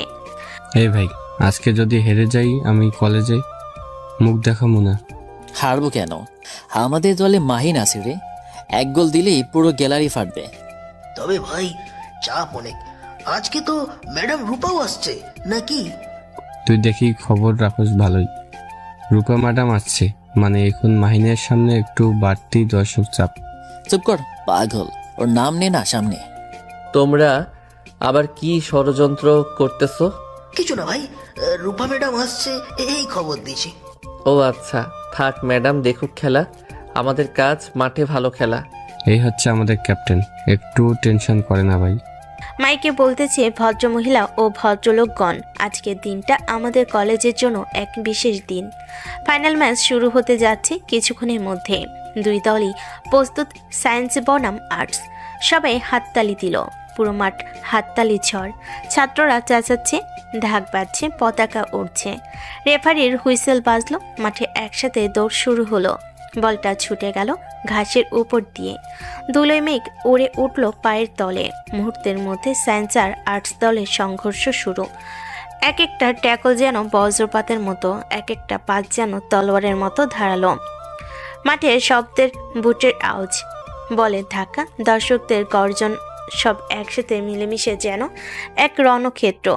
মাহিন তখন মাঠের মাঝ বরাবর দৌড়াচ্ছে। তার চোখে কোনো ভয় নেই, শুধু এক অদ্ভুত স্থিরতা। মাটিতে রোদ পড়েছে, ঘামের ফোঁটা চোখে ঢুকছে, তবু সে দৌড় থামাচ্ছে না। তার শরীরে ক্লান্তি নেই, যেন পুরো কলেজের আশা তার পায়ের নিচে বাধা। প্রথমার্ধে কোনো দলই গোল পেল না। প্রতিপক্ষ শক্ত, তাদের ডিফেন্স অটল, পাশগুলো নিখুঁত। মাহিন থামছে না। প্রতিটা আক্রমণ, প্রতিটা ট্যাকল, প্রতিটা শট সে নিজের জীবনের মতো লড়ে যাচ্ছে। এ যেন খেলা শুধু ট্রফির জন্য না, বরং নিজের অস্তিত্বের লড়াই। গ্যালারিতে তখন সূর্য নেমে যাচ্ছে ধীরে ধীরে। মেয়েরা স্কার্ফ দিয়ে মুখ মুছছে, ছেলেরা গলা ফাটিয়ে চেঁচাচ্ছে। মাইকে ঘোষণা আসছে, স্কোর এখনো 0-0। ম্যাচের দ্বিতীয়ার্ধ শুরু হতে যাচ্ছে। দ্বিতীয়ার্ধ শুরু হতেই খেলার আগুন লেগে গেল। প্রতিপক্ষের আক্রমণ এখন আগের চেয়ে তীব্র। একের পর এক শট, গোলপোস্টের পাশে বল গিয়ে বেরিয়ে যাচ্ছে। সায়েন্সের ডিফেন্স ভেঙে পড়ার উপক্রম, কিন্তু তখনই এক কোণে বলটা মাহিনের পায়ে আসে। মুহূর্তের মধ্যেই মাঠ নিস্তব্ধ। সবাই তাকিয়ে আছে। সে নিজের দলের হাফ থেকে বল নিয়ে দৌড় শুরু করে। পেছনে দুজন ডিফেন্ডার, সামনে একজন মিডফিল্ডার ছুটে আসছে। বলটাকে বাম দিকে ঠেলে এক ডিফেন্ডারকে পাশ কাটায়। দ্বিতীয়জন সামনে এলো। সে এক মুহূর্তে ডান দিকে ঘুরে আবার বল ফিরিয়ে বাম দিকে। পুরো গ্যালারি গর্জন উঠল, মাহিন, মাহিন। রূপা বসে আছে গ্যালারির এক কোণে। তার চোখে সেই মুহূর্তের এক অজানা বিস্ময়। সে যেন প্রথমবার দেখছে গরিব ছেলেটা, যাকে সে একদিন অপমান করেছিল, আজ মাঠে এক যোদ্ধা হয়ে দাঁড়িয়ে আছে। তার প্রতিটা দৌড় যেন আগুনের রেখা আঁকছে ঘাসের উপর। মাহিন এখন পেনাল্টি বক্সের কাছে। গোলকিপার দাঁড়িয়ে আছে প্রস্তুত। ডিফেন্ডাররা ছুটছে পেছন থেকে। সে বলটাকে থামে। হঠাৎ এক শট নিল। বলটা উড়ে গেল বাতাসে, সোজা গোলপোস্টের ডান দিকের কোণে। এক মুহূর্তে নীরবতা, তারপর পুরো মাঠ বিস্ফোরিত হয়ে গেল। গোল! গ্যালারিতে সবাই লাফিয়ে উঠল। পতাকা উঠছে, ছাত্ররা একে অপরকে জড়িয়ে ধরছে। কেউ চিৎকার করছে, কেউ কাঁদছে আনন্দে। রিয়াদ, তামিম, তানজিল ছুটে এসে মাহিনকে জড়িয়ে ধরল। মাঠ যেন উল্লাসে কাঁপছে। খেলা কিন্তু এখানে শেষ হয়নি। আর্টস দল হাল ছাড়েনি। তারা এখন সর্বশক্তি দিয়ে আক্রমণ শুরু করেছে। একের পর এক শট। মাহিন ডিফেন্সে নেমে বল কেড়ে নিচ্ছে, আবার সামনে দৌড়াচ্ছে। তার জার্সি এখন ঘামে ভিজে গেছে, হাঁপাচ্ছে, কিন্তু তার চোখে সেই আগুন এখনো জ্বলছে, সমী করাচ্ছে। শেষ মিনিট চলছে, স্কোর 1/0। রেফারি বাঁশি বাজানোর অপেক্ষা করছে। দর্শকের গলা শুকিয়ে তাকিয়ে আছে মাঠের দিকে। আর্টস দল শেষ মুহূর্তে কর্নার পেল। পুরো মাঠ নিস্তব্ধ। বলটা আকাশে উঠল। সবাই লাফ দিল। একটা ধাক্কা, এক টান, তারপর বলটা মাহিনের পায়ে এসে পড়ল। সে এক মুহূর্ত নষ্ট করলো না, সোজা লং পাস দিল সামনে। আর সেই পাস দিয়ে বলটা ছুটে গেল সময়ের শেষের দিকে। রেফারির শেষ বাঁশি বাজালেন। মাঠ তখন বিস্ফোরিত। Science champion, science champion. বন্ধুরা মাহিনকে কাঁধে তুলে নিল। ধুলো উড়ছে, হাসির শব্দে আকাশ কাঁপছে। কেউ পতাকা ঘোরাচ্ছে, কেউ কাঁদছে আনন্দে। কোচ এসে ছেলেদের জড়িয়ে ধরেছে। মাইকে ঘোষণা আসছে, ফাইনাল ম্যাচের সেরা খেলোয়াড় মাহিন। আরে মাইরি রে, আজকে তোরে কেমন লাগছে বলতো? আমার তো বুকের ভেতর এখনো ধপধপ করছে রে ভাই। ভাবছিলাম ওই গোলটা যাবে না, কিন্তু যেভাবে মারলি, হায় আল্লাহ, পুরো মাঠ চুপ। ভাই, আমি তো নিজেও ভাবছিলাম গোলটা ঢুকবে না, কিন্তু যেই দেখি গোল পোস্ট খালি, একবারেই লাগাই দিলাম। পরে আর কিছু মনে নাই, শুধু শুনলাম গ্যালারি ফাটতেছে। দোস্ত, আমি তো শেষ দিকে ভয় পাইছিলাম রে। ওই কর্নারটা আল্লাহ জানে যদি ঢুকতো, তোর এই ক্লিয়ারেন্স না থাকলে আজকে সব শেষ। ভাই জানোস, আজকে খেলাটার সময় মনে হচ্ছিল সব কিছু থেমে গেছে, শুধু বল আর আমি। আমার কানে কিছুই আসতেছিল না। মনে হয়েছিল আমি যদি এখন না পারি, আর কোনোদিন পারবো না। আর পারবি না মানে? তুই তো আজকে কলেজের নাম উজ্জ্বল করেছিস। শিক্ষকরা গ্যালারি থেকে তালি দিচ্ছিল, আমি চোখে দেখেছি। ওই স্যার কামাল পর্যন্ত উঠে দাঁড়িয়ে দিচ্ছে। ভাই বিশ্বাস কর, এই মাটিতে আমি এত আনন্দ কোনোদিন পাই নাই। যখন বাঁশি বাজলো, মনে হইল পুরো পৃথিবী থেমে গেছে। ওই মুহূর্তটা মনে আছে, বাঁশি বাজলো, আমরা সবাই একসাথে ইয়া ইয়া চিৎকার দিলাম। আল্লাহ, আমার গলায় এখনো ব্যথা রে ভাই। ভাই আমি একটা কথা বলি, আমরা যদি আজকে হেরেও যেতাম তাও এত খুশি থাকতাম না যতটা এখন গর্ব লাগতেছে। এই জয়টা আমাদের পরিশ্রমের ফল। কেউ তো আমাদের ফেভারিট ভাবেনি, মনে করছিল সায়েন্সের ছেলেরা ফুটবল পারে না, আর সবাই দেখলো পারে, খুব ভালোই পারে। হ্যাঁ ভাই, এই মাঠেই আমি অনেকবার পড়েছি, অনেকবার ঠকেছি, কেউ বিশ্বাস করেনি। আজকে শুধু মনে হইতেছে সব কষ্ট সার্থক হইছে। আরে না না, শুনে চোখে পানি আসতেছে। তোরে দেখি কষ্টের কবি হইয়া গেছিস রে। দোস্ত, কবিতা বাদ দে, আগে চল কলেজের সামনে আইসক্রিম খাই। আজকে আমি দিমু চ্যাম্পিয়ন আইসক্রিম। আরে আইসক্রিম তো খাবোই, কিন্তু আগে একটা ছবি। সন্ধ্যা নামছে ধীরে ধীরে, গ্রামের দিকে বাতাসের ধুল আর মাটির গন্ধ। মাহিন দরজা ঠেলে ঘরে ঢোকে, ঘামে ভেজা জামা, কাঁধে ব্যাগ ঝুলে আছে, কিন্তু মুখে হাসি ফুটে আছে। মা, আব্বু, আজকে আমরা চ্যাম্পিয়ন হইছি। কলেজে সবাই পাগল হয়ে গেছে। আলহামদুলিল্লাহ, তাই নাকি মা? তাইলে তো আমার ছেলেটা আজ বের হয়েছে। খেলাটা কেমন হইল রে? তুই কেমন খেলি? ভালোই খেলেছি মা, একটা গোলও দিছি। সবাই চিৎকার করতেছিল। শেষ বাঁশি বাজার পর মনে হয়েছিল পুরো মাঠ আমাদের। গোল দিছস মানে? তাইলে তো সত্যি ভালো খেলছিস। আমাদের সময় আমরাও খেলতাম জানোস, ওই মাঠে না, স্কুলের পেছনের ধানের মাঠে। বল ছিল ফাডা, কিন্তু মজা ছিল দুনিয়ার সেরা। আব্বু, আপনি খেলতেন কোন পজিশনে? আমি ছিলাম ডিফেন্ডার, শক্ত ডিফেন্ডার। কেউ আমার সামনে দিয়ে যাইতে পারতো না। তখন বল মানে ছিল প্রাণ। একবার এক খেলায় বল ধরতে গিয়া পড়ে গেছিলাম, হাঁটু কেটে গেছিল, এখনো দাগ আছে দেখ। ওই দাগের গল্পটা কতবার শুনবো রে? প্রতিবারই নতুন করে বলেন। আরে ওই দাগ না থাকলে তোমার ছেলে আজ চ্যাম্পিয়ন হইতো না। রক্তের খেলার গুণ আছে। ঠিক কইছেন আব্বু। আল্লাহ তোর এই হেফাজতে রাখুক বাবা। তুই পরিশ্রম করছিস, তোর কপাল ভালো হোক। আজকে তোর মুখে যে হাসি দেখতেছি, অনেকদিন পর এমন আনন্দ দেখলাম। ঠিক কইছো। গরিব হইলে কি হয়েছে, মন চাইলে মানুষের অনেক কিছু করতে পারে। তুই যেমন পরিশ্রম করতেছিস, আল্লাহ চাইলে একদিন তোরে কেউ থামাইতে পারবে না। আব্বু, মা, আমি চেষ্টা করবো ইনশাল্লাহ। এখন চেষ্টার কথা বাদ দে, আগে খাবার খা। তোর জন্য ভাত ডাল গরম করে রাখছি। খেলায় যত এনার্জি খরচ করিস, এখন ভাত খা, তারপর একটু ঘুমা। কাল আবার কলেজে তোরা তারকা হইয়া যাইবি, তাই না? জানি না আব্বু, তবে আজকে মনে হইতেছে আমি সত্যি কিছু করতে পারছি। জানোস, তোর ওই খেলাটা মনে করাইয়া দিল আমার ছোটবেলা। তখন আমি গেঞ্জি পরে মাঠে নামতাম, খালি পায়ে বল মারতাম। তখনকার আনন্দ অন্যরকম ছিল রে।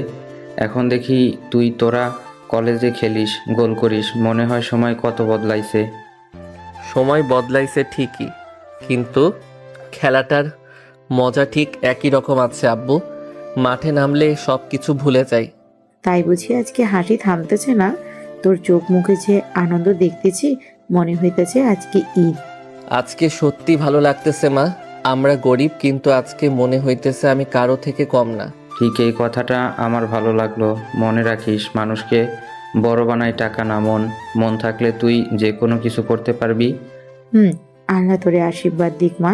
তুই অনেক কষ্ট করিস, কিন্তু কখনো অভিযোগ করিস না। এখন এইসব কথা বাদ দে, ভাত খা, তারপর ঘুমা। সকাল সকাল কলেজে যাইবি তো? যাবো মা, অবশ্যই যাব। কাল তো সবাই খেলার কথা বলবে, আমি চাই না দেরি হোক। আর লেট কইরা যাস না, বুঝছিস? আহারে, রিক্সা টানিস, খেলা খেলিস, পড়াশুনো করিস, সব একসাথে। তুই যে কেমন করে সব সামলাইস আল্লাহ জানে।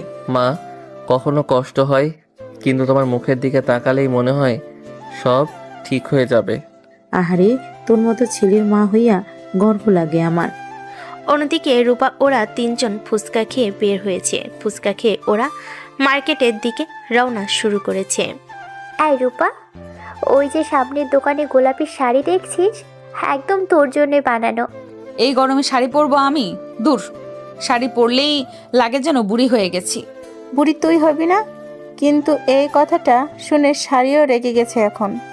তোর কেমন জানিস, তুই এমন করে বলবি, তারপর ওই শাড়ি কিনে ফেলবি। দেখ রিমি, আমি কিছু কিনি মানে সেটা ট্রেন্ড হয়, তাই ভাবলাম চিন্তা করে কিনতে হয়, বুঝলি? আহা, তুই এখন ট্রেন্ড সেটার। তুই সব কিছুতে পারফেকশন খুঁজিস রে রূপা। জীবনে যদি সবাই তো পারফেক্ট হতো। আমার কাছে যতটুকু পারি সুন্দর করে রাখা মানেই সুখ। আমি কষ্ট, গরিবি, আগোছালো জিনিস পছন্দ করি না।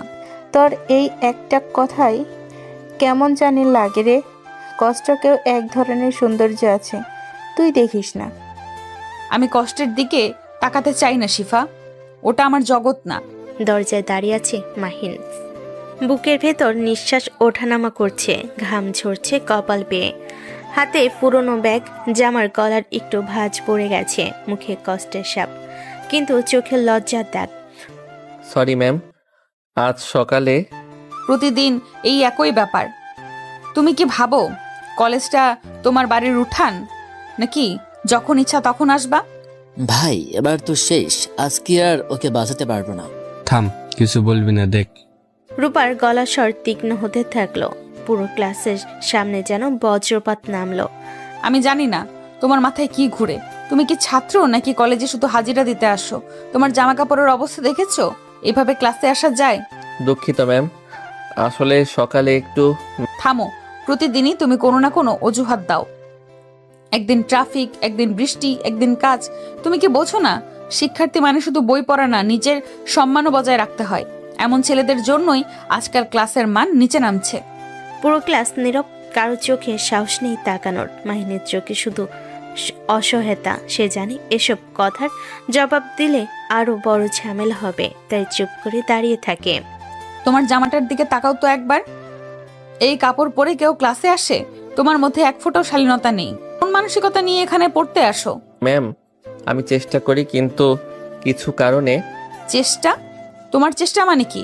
নিজেকে ছাত্র বলে দাবি করো, অথচ আচরণ এমন যেন কলেজে মজা করতে এসেছো। ভাই এখন থামুক, মানুষটা দাঁড়াইতে পারতেছে না। চুপ কর, কিছু বলবি না। এখন কেউ কিছু বললে বিপদ আরো বাড়বে। রূপার মুখে রাগ যেন ক্রমশ জমে বরফের মতো শক্ত হয়ে গেল। সে এক মুহূর্ত থামলো, তারপর ধীরে ধীরে এগিয়ে গেল মাহিনের দিকে। পুরো ক্লাস তাকিয়ে আছে, নিঃশ্বাসও যেন কেউ নিচ্ছে না। তুমি জানো তোমার মতো ছাত্রদের জন্যই শিক্ষকরা নিজের কাজ করতে গিয়ে অপমানিত হয়। আমি এত পরিশ্রম করি, কিন্তু তোমাদের মধ্যে এক ফোঁটাও দায়িত্ববোধ নেই। তুমি বেরিয়ে যাও ক্লাস থেকে। ম্যাম, আমি সত্যি দুঃখিত, প্লিজ আর এমন হবে না। আমি বলেছি বেরিয়ে যাও। মাইন তখন ধীরে ধীরে ব্যাগটা তুলে নিল। তার মুখে কোনো কথা নেই, শুধু চোখে একরাশ লজ্জা আর কষ্ট। সে ঘুরে দরজার দিকে এগিয়ে যাচ্ছিল, ঠিক তখনই দাঁড়াও। পুরো ক্লাস আবার চমকে উঠল। রূপা এক ঝটকায় মাহিনের সামনে এসে দাঁড়ালো। তুমি ভাবো আমি মজা করছি? তুমি জানো না এইরকম আচরণ আমি কখনো সহ্য করব না। পুরো ক্লাস একটা আওয়াজে ছড়িয়ে পড়ল। রূপার হাতের আঘাতে মাহিনের গাল লাল হয়ে গেল। সবাই স্তব্ধ, কেউ কথা বলছে না। রূপার বুক ওঠানামা করছে রাগে, আর মাহিন নিঃশব্দে দাঁড়িয়ে আছে, চোখের কোণে জল টলমল করছে, কিন্তু সে কিছু বলে না। রিয়াদ, তানজিল, তামিম সবাই বসে আছে নিঃশব্দে। তারা জানে এখন কিছু বললে বিষয়টা আরো খারাপ হবে। এই চরটা মনে রাখবে, যাতে পরের বার আর সাহস না হয় এভাবে ক্লাসে ঢোকার। এই মাহিন, থাম থাম। ভাই দাঁড়া, কই যাস? দাঁড়া ভাই, প্লিজ দাঁড়া। ভাই তুই ঠিক আছিস? ঠিক আছি রে, কবে না এমন হয়েছে। থাক। থাক মানে? ভাই ও তো কি সবার সামনে থাপ্পড় মারলো? মানুষ তো নয়, এটা কি আচরণ? আমার হাত পা ঠান্ডা হয়ে গেছে ভাই, বিশ্বাস কর, এত দূর যে যাবে আমি ভাবতেই পারিনি।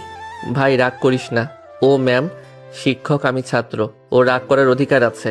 অধিকার? এভাবে মানুষকে অপমান করার অধিকার কোনো শিক্ষক পায়? আচ্ছা বাদ দে এটা ভাই। সকালটা কেমন জানি অদ্ভুত গুমেট ছিল। আকাশে রোদ আছে, কিন্তু তার ভেতরে চাপা অস্থিরতা। শহরের রাস্তাঘাটে মানুষের ভিড়, গাড়ির হর্ন, রিকশার ঘন্টা, সব মিলিয়ে এক ধরনের কোলাহল। রূপা আজ কলেজের উদ্দেশ্যে বের হবে একটু তাড়াতাড়ি। মাথায় রাগ এখনো ধিকি ধিকি করছে। গতকাল সে যেরকম করে মাইমকে সবার সামনে থাপ্পড় মেরেছে, তার ভিতরে একরকম অপরাধবোধ আছে, কিন্তু সেটা রাগের নিচে লুকানো। অন্যদিকে মাহিন আজ খুব চুপচাপ। গত রাতে ঘটনাটা তাকে ভিতর থেকে ছিন্ন ভিন্ন করে ফেলেছে। তার বন্ধুরা তাকে বোঝানোর চেষ্টা করেছে, কিন্তু ব্যথা তো ব্যথাই। তবুও ভোরে উঠে আবার রিক্সা নিয়ে বের হয়েছে। জীবন তো থেমে থাকে না। রূপা ম্যাম রাস্তা পার হচ্ছেন, কোনো কিছু দেখছিলেন। হঠাৎ একটা বাইক বেপরোয়া হয়ে এসে তার গায়ে ধাক্কা মারে। তিনি রাস্তার উপর ছিটকে পড়েন। হাতের ফোন উড়ে গিয়ে দূরে পড়ে ঘাড়ের পাশে, আর কপাল কেটে রক্ত বের হয়। লোকজন চিৎকার শুরু করে, আরে আপার মাথায় লেগেছে। বাইকারটা পালাইতেছে ধর ধর। কেউ পানি দেয়। রূপা যন্ত্রণায় চোখ খুলতে পারছে না। আমি উঠতে পারছি না। মাহিন রিক্সা নিয়ে রাস্তা দিয়ে আসছিল। সামনে ভিড় দেখে রিক্সা থামায়। নেমে গিয়ে জিজ্ঞেস করে, কি হয়েছে ভাই, কে আঘাত পাইছে? লোকজন সরে দাঁড়াতে সে দেখে মাটিতে পড়ে আছে রূপা ম্যাম। তার মুখের রং ফ্যাকাশে, মাথা থেকে রক্ত ঝরছে। সে দৌড়ে যায়। ম্যাম, আপনি শুনতে পারতেছেন? ম্যাম। রূপা ম্যাম দুর্বল চোখে তাকানোর চেষ্টা করে। আমি খুব ব্যথা পাচ্ছি, আমার মাথা ঘুরছে। মাহিমের পুরো শরীর শিউরে ওঠে। কেউ ভিডিও করবেন না দয়া করে, অ্যাম্বুলেন্স ডাকেন। লোকজন ছুটে যায় ফোন করতে, কিন্তু অ্যাম্বুলেন্স আসতে সময় লাগবে শুনে মাইন আর অপেক্ষা করতে পারে না। সে নিজের রিক্সা সামনে আনে। দুইজন ভাই প্লিজ সাহায্য করেন, ম্যামকে রিকশায় তুলতে হইব। দুজন লোক এগিয়ে আসে। তারা অত্যন্ত সাবধানে রূপা ম্যামকে তুলে রিক্সায় বসায়। ম্যাম, আপনি চিন্তা করবেন না, আমি আসি, কিছু হইবে না। মাইন যেন নিজের সব শক্তি দিয়ে প্যাডেল টিপছিল, আর তার মনে একটাই কথা, ম্যামকে বাঁচতেই হইব যেভাবেই হোক। বাতাসে রিক্সার চাকা শস্য শব্দ করছে। রূপা মাঝে মাঝে কাঁপছে, চোখ বন্ধ হয়ে আসছে। ম্যাম, চোখ বন্ধ করবেন না। আমার খুব কষ্ট হচ্ছে। আর একটু প্লিজ, ধৈর্য রাখেন। সিগন্যাল লাল, কিন্তু মাহিন থামে না। মাহিন চিৎকার করে জরুরি পথ ছাড়েন। মানুষ পথ খুলে দেয়। রিক্সা এভাবে ছুটে চলে, আরো দ্রুত, আরো মরিয়া হয়ে। কিছুক্ষণ পর হসপিটালে নিয়ে যায়। আপনি কি তার নিকট যান? জি মানে না ম্যাডাম, আমি রাস্তায় পাইছি, রক্ত পড়তেছিল তাই এনেছি। ঠিক আছে, আপনার নাম লিখে দিন। হাত কাঁপতে কাঁপতে মাহিন ফর্ম পূরণ করে। রূপাকে ধীরে ধীরে আইসোলেট রুমে নেওয়া হয়। মাহিন পাশে পড়ে থাকা রূপার ফোনটি হাতে তুলে নেয়। স্ক্রিন ভাঙ্গা, শুধু স্ক্রিনে আসে আম্মু কলিং। মাহিন ভয়ে কাপা হাতে কল রিসিভ করে। মাহিন, হ্যালো রূপা, কই আছো মা?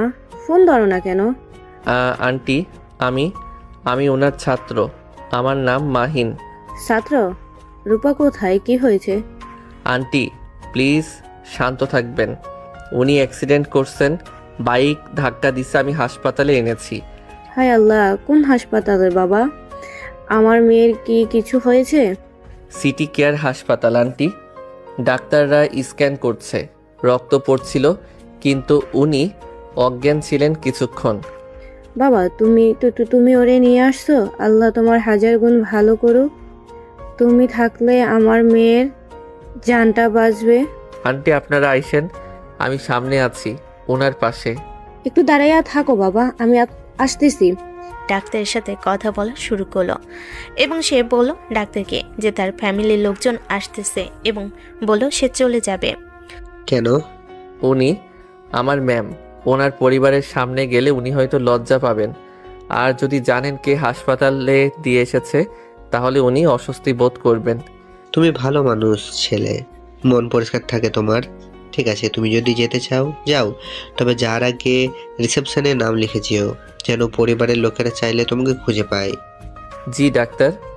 কিন্তু হঠাৎ করিডোরের বাইরে হো হো করা আওয়াজ শোনা গেল। গাড়ির দরজা বন্ধ হওয়ার শব্দ, মেয়ের নাম ধরে কাঁদা কণ্ঠ।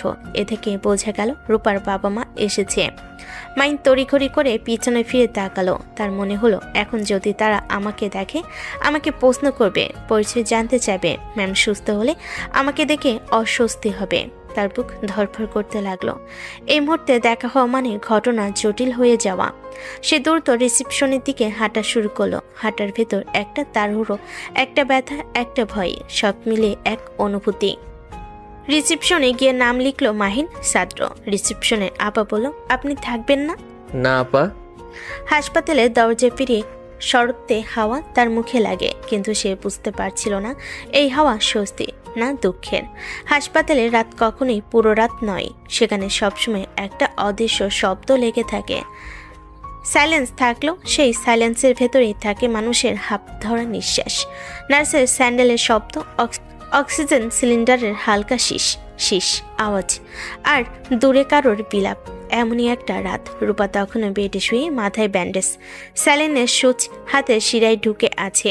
জ্ঞান ফিরেছে আধা ঘন্টা হলো, কিন্তু পুরোপুরি পরিষ্কার না, মনে হচ্ছে স্বপ্নের ভেতর ঘুরে বেড়াচ্ছে। মা চেয়ারে বসে রূপার হাত ধরে আছেন, বাবা বসে আছেন, কিন্তু একটা প্রশ্ন তার মনে ঘুরছেই থামছে না। রাস্তায় আওয়াজ, ব্রেক থামার ঘোড়া, কেউ তাকে ডেকেছিল। একটা কণ্ঠ, ম্যাম আমি আছি, কিছু হবে না। বাবা, আমাকে কে হসপিটালে আনলো? বাবা একটু থমকে গেলেন, মা মাথা তুলেন, চোখে উদ্বেগ। তোর কোনো ছাত্র সম্ভবত ফোন দিয়েছে। ফোনে শুধু বললো আন্টি এসে যান, তারপর আর কথা বলিনি। আমার ছাত্র? হ্যাঁ, নার্স বলেছে ছেলেটা তোকে রাস্তায় পড়ে থাকতে দেখে তুলে এনেছে, স্ট্রেচারে তুলে দিয়েছে, তারপর বলেছে পরিবার আসবে, আমি যাই, এই বলে চলে গেছে। এভাবেই চলো। তারপরের দিন রূপাকে চেক আপ করার জন্য নিচে যেতে হলো। হুইল চেয়ারে বসে ধীরে ধীরে রূপাকে নিয়ে যাওয়া হচ্ছে। চাকা ঘুরছে টুপটুপ করে। হাসপাতালের করিডোরে দুপাশে অন্য রোগীদের হাহাকার, ডাক্তারদের ফিসফাস, চাওয়ালার ডাকে মিলেমিশে একটা ভয় ও দুঃখের বিস্ফোরণী তৈরি হচ্ছে। রূপার চোখ কিন্তু একটা জায়গায়, রিসেপশন ডেস্ক। সেখানে লাল মোটা খাতা রাখা, সেখানে সেই নাম লেখা। সে নামই আজ তার পৃথিবীর সবচেয়ে বড় রহস্য।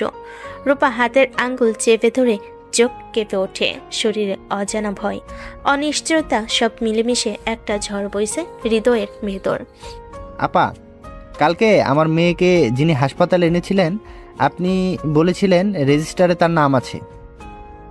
রিসেপশনিস্ট মাথা নেড়ে বলেন, জি স্যার, উনি তাড়াহুড়ো করে চলে গেছেন, তবে নাম সময় সব লিখে গেছেন।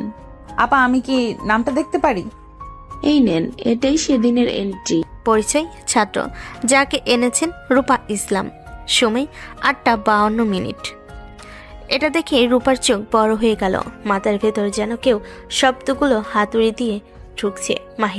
মাহিনী কাল ক্লাসে যাওয়ার উপর রাগ, যাকে সবার সামনে অপমান, যাকে চড় মারা, যার চোখে কান্না, সেই ছেলেটাই তাকে বাঁচাতে নিজের জীবন ঝুঁকি নিয়েছে। আর সেদিন এত অহংকারে তাকে তুচ্ছ করেছিল। রূপা হাত দিয়ে মুখ ঢেকে ফেলল, চোখ বেয়ে টপ টপ করে পানি পড়ছে, শরীর পুরো কাঁপছে, শ্বাস কাঁপছে। মা, কি হলো? ব্যথা করছে? মা, ও আমার ছাত্র, আমি ওকে খুব কষ্ট দিছি, কিন্তু সে আমাকে বাঁচিয়েছে। এই নামটা কি তোর চেনা? জি বাবা, খুব। তুই তাকে চিনিস তো? কেমন ছেলে? ভালো মা, খুব ভালো। এত যে অপমানের পরেও আমাকে রাস্তায় ফেলে রেখে যায়নি, সে সাধারণ কেউ না। ঠিক বলছিস। আচ্ছা, এখন চেক আপ করতে চল, তারপর রেস্ট নে, সুস্থ হয়ে বাসায় চল, তারপর ওকে খুঁজিস।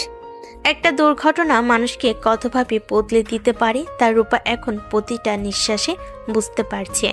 হাসপাতাল থেকে বাসে ফিরে আসার পর তার ভেতর অদ্ভুত নীরবতা তৈরি হয়েছে, যেন তার জীবনের কোনো এক অদৃশ্য ছায়া হাত বাড়িয়ে তাকে নতুন কিছু বুঝিয়ে দিতে চাইছে, কিন্তু সে এখনও সেই ছায়াকে ধরতে পারছে না। দুর্ঘটনার পর হালকা ব্যথা আছে, ডাক্তারের পরামর্শ অনুযায়ী বিশ্রাম চলছে, কিন্তু শান্তি নেই। মাথার ভেতর বারবার একটা নাম বাজছে, মাহিন।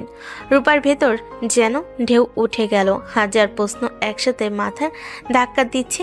এই ছেলেটা কি আমার স্টুডেন্ট মাহিন? তাহলে সে আমাকে বাঁচালো কেন? কিছু না বলে চলে গেল। আমি তো ওকে অনেক কষ্ট দিয়েছি।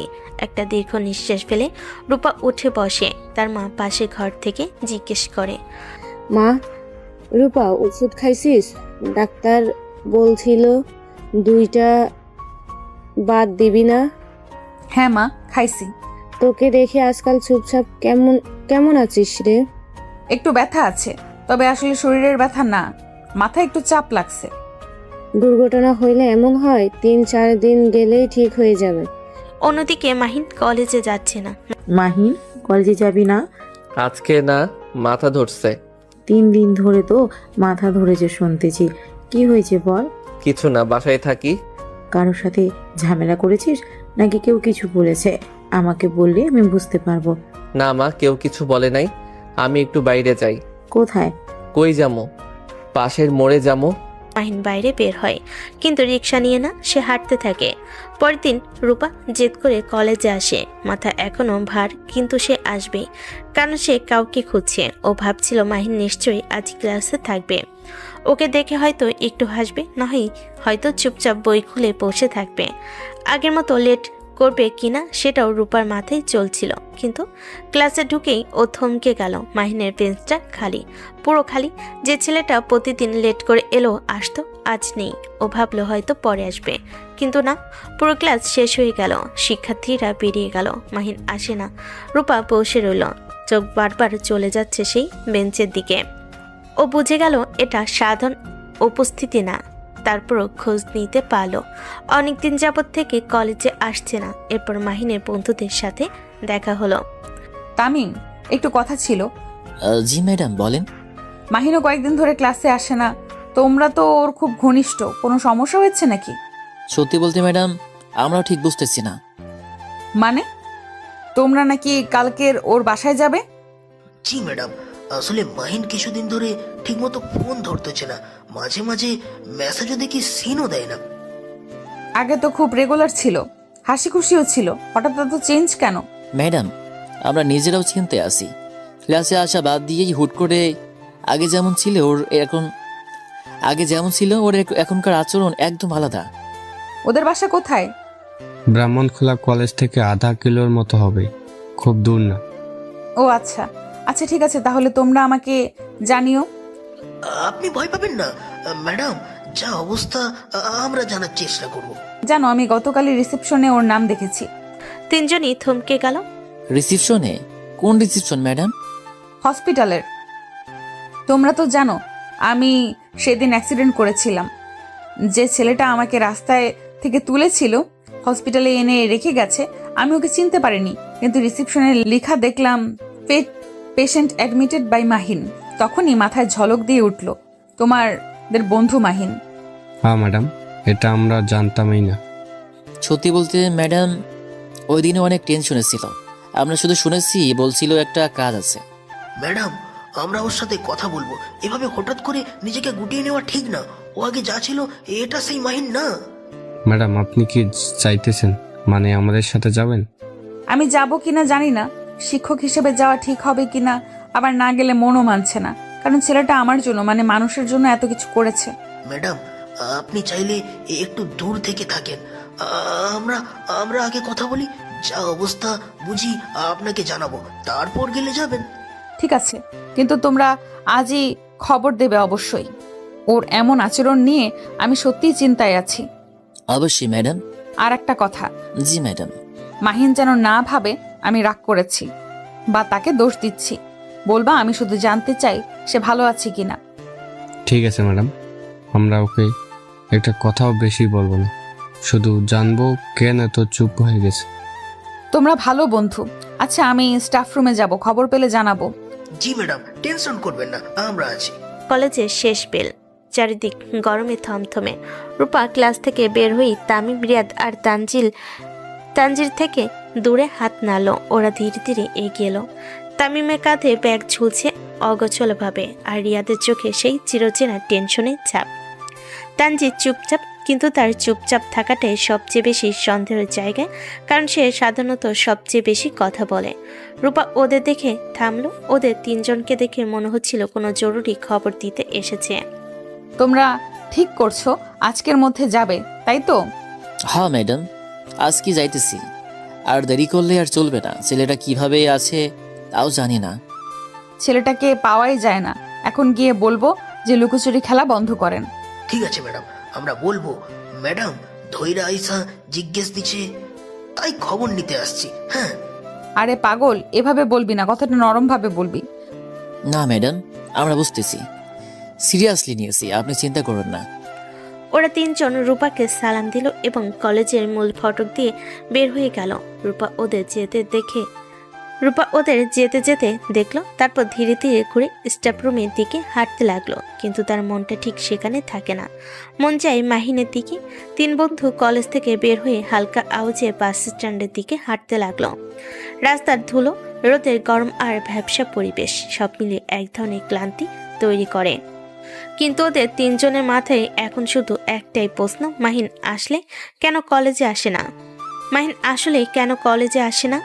ওরা আগে কখনো এমন দেখেনি যে মাহিন একদম যোগাযোগ বন্ধ করে দেবে। সে সাধারণত হাসি খুশি ফ্রেন্ডলি কথা বলতে ভালোবাসে, কিন্তু এখন সে পুরো হারিয়ে গেছে নিজের ভেতরে। দোস্ত, তোরা কি বুঝতেছিস কিছুই না। এতদিন ক্লাস করছি, একদিনও বলে নাই যে কোনো প্রবলেম আছে। হঠাৎ করে মানুষ এভাবে ঘটাইয়া যায়। আমি তো ভাবতেছি হতেই পারে ওর ভাষায় চাপ আছে বা কোনো পার্সোনাল ইস্যু, কিন্তু যাই হোক আমাদেরকে তো কমপক্ষে জানাতে পারতো। আর একটা কথা বলি। বল। ম্যাডাম যে কথা বললো, হাসপাতালে আমাকে যে নিয়ে গেছে, রিসেপশনে নাম দেখেছি মাহিন, এটা তো শুনে আমারই শরীর কাঁপছিল। আমরা যে দিনের অ্যাক্সিডেন্টের পর ওকে দেখলাম টেনশনে, সেটাই আসলে ওই ঘটনার জন্য ছিল। ওরা 3 জন রিকশায় উঠে বসলো। রিকশা ধীরে ধীরে চলতে লাগলো। রাস্তার ধারে দোকানগুলো বন্ধ হয়ে যাচ্ছে, গরম কমতে শুরু করেছে। দোস্ত, আমি ভাবতেছি আমরা গেলে মাহিন কি আমাদের সামনে খুলে বলবে? নাইলে তো বলবেই না, ও নিজের বেশি দমেয়া রাখে। আর এই ঘটনার পরে যে রীতিমতো পালাইতে চাচ্ছে। একটা ব্যাপার ভাবছি। কি? ম্যাডামকে হাসপাতালে পৌঁছে দিয়ে চলে গেছে, কিন্তু ম্যাডামকে জানাই নাই। এর মানে কি জানোস? কি? সে চায় না ম্যাডাম তাকে কিছু মনে করুক, অথচ সে রাখেই নাই, নিজেকে লাইনের বাইরে রেখে গেছে। মানে সে মনে করে ম্যাডাম তাকে গুরুত্ব দিবেন না, অথচ আজ ম্যাডামই আমাদের পাঠাইছে ওর খোঁজ নিতে। দোস্ত, ব্যাপারটা রসিকতা না, কিন্তু কেমন জানি লাগছে। ম্যাডাম আজকে যতটা চিন্তা দেখাইলো, মনে হয় সত্যি কেয়ার করে। ওরা সবাই মাহিনের পাশে গেল। সবাই জানতে চাইলো কি হচ্ছে। আরে কিছু হয়নি, এমনিতেই কালকে থেকে যাব ইনশাআল্লাহ। তাহলে এতদিন আসিস নাই কেন? আর ওই দিনের ঘটনা ভুলে যা। ম্যাম তোকে সবার সামনে অপমান করছে, আর তুই যে ম্যামকে বাঁচিয়েছিস সেটা তো আমাদের বললি না।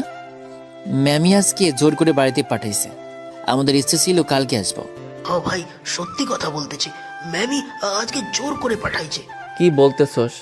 সে এত ভালো হইল কবে থেকে? তার ভিতর দয়া মায়া উদয় হইছে।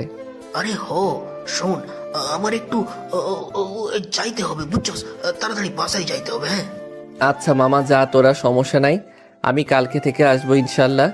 আর শোনাইলি তাতে তো মাথা নষ্ট। আচ্ছা মামা, তাহলে উঠলাম। পরের দিন সকালবেলা ওদিকে কলেজ ফটকের বাইরে দাঁড়িয়ে আছে মাহিন। কাঁধে ব্যাগ, হাত কাঁপছে, গলা শুকিয়ে গেছে। যে মেয়েটাকে সেদিন সে বাঁচিয়েছিল, যে ভয়ে সে ধাক্কায় সে কলেজে আসেই বন্ধ করে দিয়েছিল, আজ সেই তার সামনে দাঁড়াবে। সে বুক চাপড়ে নিজেকে বলে, যা হবার হবে, পালাবি না। ধীরে ধীরে ভিতরে ঢুকলো। অন্যদিকে রূপাও স্টাফ রুম থেকে বের হয়ে আসলো। হাতে কাগজ নেই অফিসের। সে দূর থেকে খেয়াল করলো মাহিন আসতেছে। আস্তে আস্তে কাছে যেতে শুরু করলো। মাহিন অন্যদিকে তাকিয়ে থেকে হাঁটছে, তাই সে দেখতে পারতেছে না যে ম্যাম তার সামনে দিকে আগাচ্ছে। মাহিন দাঁড়াও, তুমি জি ম্যাম বলেন। দুদিন কলেজে আসোনি কেন? কই গেছিলা? কোথাও যাইনি ম্যাম, ওই টুকটাক একটু ব্যস্ত ছিলাম আর কি। ব্যস্ত ছিলা নাকি এমনিতেই আসো নাই, নাকি এড়িয়ে যাওয়ার চেষ্টা করতেছো সবকিছু? না না ম্যাম, আমি এড়াই নাই, সত্যি বলতেছি। তাহলে তুমি আমাকে হসপিটালে দিয়ে আসার পর ওখানে থাকোনি কেন? আমাকে বলে আসোনি কেন? একটা মানুষের জীবন বাঁচিয়েছে, কিন্তু তাকে বলে আসাটা কি ভুল? ম্যাম আমি চাইনি আপনি জানুন, আপনাকে জানাতে চাইনি আমি। কেন আমাকে জানাতে চাওনি কেন? কি সমস্যা? আমি জানাতে চাইনি কারণ আপনি ভাববেন যে আমি আপনাকে দেখানোর জন্য এসব করতেছি। তুমি এতটা নির্দয় ভাবো আমাকে? না না ম্যাম, ওরকম কিছু না। আমি আসলে আপনাকে জানাতে চাইনি এমনিতেই। আপনি ছোট হয়ে যাবেন। আমার মতো ছেলে যদি সুস্থ হয়ে ওঠার পর পাশে দেখেন। আমি 3 দিন ধরে তোমাকে পাগলের মতো খুঁজতেছি, সব জায়গায় সবখানে। আমার জ্ঞান ফেরার পরে আমি সর্বপ্রথম যে মানুষটাকে দেখতে চাইছি, সেই মানুষটা হচ্ছে তুমি। এমন একটা প্রশ্ন, কে আমাকে বাঁচিয়েছে? কে এত সাহস করে আমার পাশে ছিল? আর তুমি কি করলে? তুমি চোরের মতো পালিয়ে আসলে। আমি সেদিন তোমার সাথে ব্যবহারের জন্য সরি। আমি সত্যিই তোমার কাছে ক্ষমা চাইতেছি। আমাকে তুমি ক্ষমা করে দাও প্লিজ। তুমি তুমি ক্ষমা করতে না পারলে আমি নিজেকে কখনো ক্ষমা করতে পারবো না। আমার ভুল হয়ে গেছে। তুমি আমাকে নতুন জীবন দিয়েছো। আচ্ছা আমাকে বলো, তুমি তাহলে এত লেট কেন আসতে?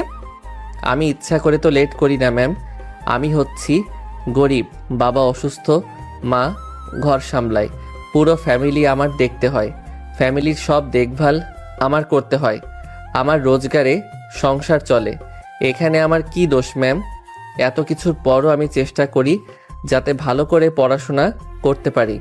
আমার গায়ে পোশাক দেখে রাগারাগি করেন, সে পোশাকটা কিসের জন্য খারাপ একবার জানতে চান নাই? আমি রিক্সা চালাইয়া আমার শরীর, চেহারা, পোশাক সব খারাপ করি। কারণ কি জানেন? কারণ হচ্ছে একটাই, আমি আমার ফ্যামিলিকে ভালো দেখতে চাই। আমি সরি মাহিন, আমি বুঝি নাই। এটা তুমি আমাকে আগে কেন বলো নাই? আপনি আমাকে কি বলার সুযোগ দিয়েছেন? একবারও বলার সুযোগ দিয়েছেন আমাকে? দেন নাই আপনি। আপনাদের মতো বড় লোকরা জানে না যে গরিব ছেলেরা কিভাবে কষ্ট করে পড়াশোনা করে, কতটা কষ্ট হয় তাদের। আমি সরি। আসলে ছোটবেলায় বাবার আহ্লাদে বড় হয়েছি, তো মানুষকে মানুষ মনে হতো না, অনেক অহংকারী হয়ে উঠেছিলাম। বেশি অহংকার কিন্তু ভালো না ম্যাম। সেটা আমি খুব হাড়ে হাড়ে বেশি বুঝেছি, খুব হাড়ে হাড়ে। আমি সত্যিই তোমার কাছে মন থেকে সরি, বুঝছো? আমাকে ক্ষমা করে দাও। আরে ম্যাম, কি যে বলেন আপনি? আপনি হচ্ছেন আমার ম্যাম। আপনার কি ক্ষমা সাজে? ক্ষমা চাওয়ার কোনো প্রশ্নই আসে না। আপনি জাস্ট আমাকে ভুল বুঝছেন, এটাই। এখন আপনার শরীর কেমন? শরীর মোটামুটি ভালো, মাঝে মধ্যে মাথায় খুব ব্যথা করে, এই আর কি। আচ্ছা ক্লাসের টাইম হয়ে যাচ্ছে, তুমি যাও তাহলে, কালকে তোমার সাথে কথা হবে। আচ্ছা ঠিক আছে ম্যাম, আমি যাচ্ছি তাহলে। আল্লাহ হাফেজ। মাইন ক্লাসে চলে আসলো, অন্যদিকে রূপক তার স্টাফ রুমে চলে গেল। আজ অনেক দিন পর মাইন ক্লাসে আসছে। মাইন যেহেতু ক্লাসের সবার একটা প্রিয় বন্ধু, তাই সবাই এসে তাকে জিজ্ঞাসাবাদ করতেছে এতদিন কেন আসে নাই, কোনো সমস্যা হয়েছিল কিনা। তামিম, তানজিল, রিয়াদ ওরা তো আছেই। আজকে মাহিনের কেন জানি মনটা খুব ভালো, বুকের ভিতর আর কোনো ভয় নেই। কেন জানি মনে হচ্ছে এটার কি কারণ সে নিজেও জানে না, বাট তার মনে হচ্ছে আজকে থেকে কেউ আর বলবে না এত লেট করে কেন আসছো, এত নোংরা কাপড় পরে কেন আসছো। এভাবে দুষ্টামি করতে করতে ক্লাস টাইম পার হয়ে যায়, ছুটির ঘন্টা বেজে গেছে। সবাই যে যার মতো বাসে চলে যায়। মাহিনও তার বাসার দিকে রওনা হয়। মাহিন তার বাসে চলে যায়। মাহিনের আম্মু দাঁড়িয়ে আছে দরজার সামনে। কিরে আজকে কেমন কাটলো? অনেক দিন পর গেলি। এই তো আম্মু, ভালোই। আজকে তাহলে খুব ভালো লাগতেছে, কিন্তু কেন লাগতেছে সেটা জানি না, কিন্তু খুবই ভালো লাগতেছে। তাই নাকি? এত ভালো লাগার কারণ কি? কাউকে আবার ভালো লাগলো নাকি? আরে আম্মু না, তুমি যে কি বলো না। হয়েছে, থাক, এখন হাত মুখ ধুয়ে আয়, আমি তোর জন্য ভাত দিচ্ছি। আচ্ছা ঠিক আছে আম্মু, আমি হাত মুখ ধুয়ে আসতেছি, তুমি খাবার তৈরি করো, খুব খিদে লাগছে। আচ্ছা আয় বাবা। এভাবেই চলতে থাকে। অন্যদিকে রূপা বাসায় চলে যায়। সে বাসে যে আনমনে কেন জানি শুধু মাহিনের কথা ভাবতেছে। সে মনে না করতে চাইলেও কেন জানি বারবার চলে আসতেছে। মনে মনে বলতেছে, মাহিন ছেলেটা এত ভালো, আমি ওকে সবার সামনে পুরো ক্লাসের মাঝখানে আমি অপমান করেছি, তাও কোনো প্রতি উত্তর দেয় নাই। কত ভালো ছেলে ও। আমি রাস্তায় অ্যাক্সিডেন্ট করার পরও ও আমাকে রেখে আসে নাই, উল্টো আমাকে বাঁচানোর জন্য অস্থির হয়ে গেছিল। আব্বা আম্মু আসার আগ পর্যন্ত আমার পাশেই ছিল। এরকম ভালো একটা ছেলে আজকাল পাওয়াই যায় না। এসব ভাবতে ভাবতে রূপার মা উপরে রুমে আসে। কিরে তুই কি করতেছিস, কি ভাবতেছিস এত আনমনে? ভাবতেছি আম্মু আমার স্টুডেন্টটা কত ভালো, আমি ওকে সবার সামনে অপমান করছি, কিন্তু ও আমাকে বাঁচিয়ে তুললো। বিশ্বাস করো আম্মু, যদি ও না থাকতো আমি বাঁচতে পারতাম না। সবাই তাকিয়ে তাকিয়ে ভিডিও করতেছিল, কিন্তু কেউ আমাকে বাঁচাতে আসেনি। একমাত্র মাহিন আমাকে নিয়ে হসপিটালে গিয়েছিল। এখন তাহলে কি ভাবতেছিস? ভাবতেছি ওকেই বিয়ে করব, ওর মতো ছেলে আজকাল পাওয়া যায় না। কি যে বললি, মাথার উপর দিয়ে যাইতেছে সব। আচ্ছা ঠিক আছে, আমি তোমার আব্বুকে বোঝাবো। কি ব্যাপার, আমাকে কি বুঝাবা? দেখো তোমার মেয়ে কি বলে। দেখো বাবা, আমি বিয়ে করলে আমি মাহিনকেই করব, কারণ ও আমার জীবন বাঁচিয়েছে। তুমি যদি ওর কলেজের ম্যাম, কিন্তু আমি তো তোকে বাধা দিব না। আচ্ছা ঠিক আছে, আমি তাহলে কালকে ওদের বাসায় যাচ্ছি। আমার লক্ষ্মী বাবা। সেদিন বিকেলের হালকা রোদটা রাস্তায় পড়ে এক অদ্ভুত শান্তভাব তৈরি করছিল। সে রাস্তাতেই ধীরে হেঁটে যাচ্ছিল রূপার বাবা। মাথার চিন্তা, মনে একটা সিদ্ধান্ত নেওয়া মানুষদের মতো দৃঢ়তা। এতদিন ধরে মেয়ের পরিবর্তন তিনি লক্ষ্য করছিলেন। রূপা আগের মতো উচ্ছল নেই, হাসি নেই, মনোযোগ নেই, যেন কোনো অজানা টানে বেঁধে আছে। বাবার চোখ এড়ায়নি এই বদলগুলো। মেয়ের চোখের ভেতরেই অস্থিরতা, কথার ফাঁকে হারিয়ে যাওয়া মন সবই তিনি বুঝছিলেন। তাই তিনি আর না করেনি। রূপার বাবা মাহিনের বাবার কাছে বিয়ের প্রস্তাব পাঠায়। তারা এসব বিষয় নিয়ে কথা বলে বড়রা। মাহিনের বাবার রূপার বাবার দেওয়া প্রস্তাব ফিরে দেয়নি। তাদের বিয়ে ঠিক হয়। তারপর মাহিনের বাবা মাহিনকে জানায়। প্রথম দিকে মাহিন অনেক অবাক হয়ে যায়, কিভাবে কি সম্ভব, আকাশ থেকে পড়ে এমন মনে হচ্ছে নিজেকে। তারপর বিয়ে ঠিক হয়ে যায় পুরোপুরিভাবে। তারপর রূপা আর মাহিন আলাদাভাবে দেখা করে। ম্যাম, এটা আপনি কি করলেন? আমাকে আর ম্যাডাম ডাকবা না বলে দিলাম, আমাকে শুধু রূপা ডাকবা। তুমি চাইলে ভালোবেসে অন্যরকম রাখতে পারো। আমি তো পুরোপুরি অবাক হয়ে গেছি ম্যাম। মানে রূপা আর কি? সরি, আস্তে আস্তে ঠিক হয়ে যাবে। আমি জানি না, আমি শুধু তোমাকে নিয়ে ভাবি। তোমাকে ছাড়া আমি কিছু ভাবতে পারি না। আর যে জীবন তুমি আমাকে ফিরিয়ে দিয়েছো, এই জীবনের মালিকানা শুধু তুমি। তাই এই জীবনে যদি কাউকে বিয়ে করতাম, শুধু তোমাকেই করব। আপনি ম্যাম মানুষ, যেটাই বলেন সেটাই হবে। মাহিন রূপার বিয়ে হলো ধুমধাম করে। মাহিন, এত চুপ কেন? তুমি তো এমন না। এমন না মানে? আমি তো সব সময় চুপ থাকি, আপনি তো জানেনই তো। জানি, কিন্তু আজকে একটু অন্যরকম লাগছে তোমাকে। আজ একটু নার্ভাস লাগতেছে, জানি না কেন। নার্ভাস? আমার জন্য? না মানে হ্যাঁ, একটু তো লাগবেই। এত বড় পরিবর্তন ভাবতেই অদ্ভুত লাগে। আপনি এখন আমার পাশে, এই ঘরেই। আমি তো তোমারই, আর তুমি আমাকে আপনি কেন বলতেছো আবার? অভ্যাস হয়ে গেছে তো কি করব বলেন। আপনি ম্যাডাম মানুষ, আপনাকে তো সম্মান করে কথা বলতে হবে, তাই না? ভালোই লাগে আসলে। ঠিক আছে থাক, কিন্তু আমিও তোমাকে সম্মান করতে চাই। আগে যা যা করছি তার জন্য মন থেকে sorry. I am extremely sorry. আচ্ছা বাবা, ঠিক আছে, আমি বুঝছি। এতবার সরি বলতে হবে না। তুমি জানো, আমি যখন প্রথম রিসেপশনে মাহির নামটা দেখি, তখনই তোমার কথাটা সর্বপ্রথম মনে পড়েছে। এটা কেন করতে জানি না, সত্যি কথা আমি বুঝতেই পারি নাই কেন। আর যখনই দেখলেন, যখন আপনি পুরোপুরি বুঝে গেলেন একবারে, তখন তো পুরো কলেজে এসে আমাকে খোঁজাখুঁজি লাগিয়ে দিলেন, তাই না? তো তোমাকে খুঁজবো না? তোমাকে আমি পাগলের মতো খুঁজেছি। এর মাঝে তো এসে শুনলাম তুমি নাকি অনেক দিন ধরে কলেজে আসতেছো না। ভাবছিলাম রাগ করেছো। তোমাকে আসলে সত্যি অনেক অপমান করে ফেলেছিলাম। আরে না, রাগ করতে যাব কেন? আমি ভয় পাইতেছিলাম আপনি কি না কি ভাবেন আবার, সেটার জন্য সামনে আসতে চাই নাই। আমি তোমাকে ভুল ভাবার কোনো প্রশ্নই আসতেছে না। তুমি যে কেমন ধরনের মানুষ সেটা আমি ওই দুর্ঘটনার দিনই বুঝে গেছি। ও আচ্ছা আচ্ছা, তাই নাকি? আপনি তো অনেক খুশি নাকি? অনেক অনেক বেশি খুশি। আমি না জাস্ট একটা কথাই আমি ভাবতেছি। কি কথা ভাবতেছেন? জীবনে হয়তো ভালো কিছু একটা করেছিলাম, তাই তোমার মতো এত ভালো মানুষ পেয়েছি। আমার মনে হচ্ছে I am so lucky in the world. আমি তোমার কাছে অনেক সেফ ফিল করি। এটা আমি আজীবন চাই। আপনাকে আমি কখনো হতাশ করব না, এতটুকু আমি শিওর দিতে পারলাম। আল্লাহ ভরসা, বাকিটা এতটুকু কথা আমি দিতে পারি।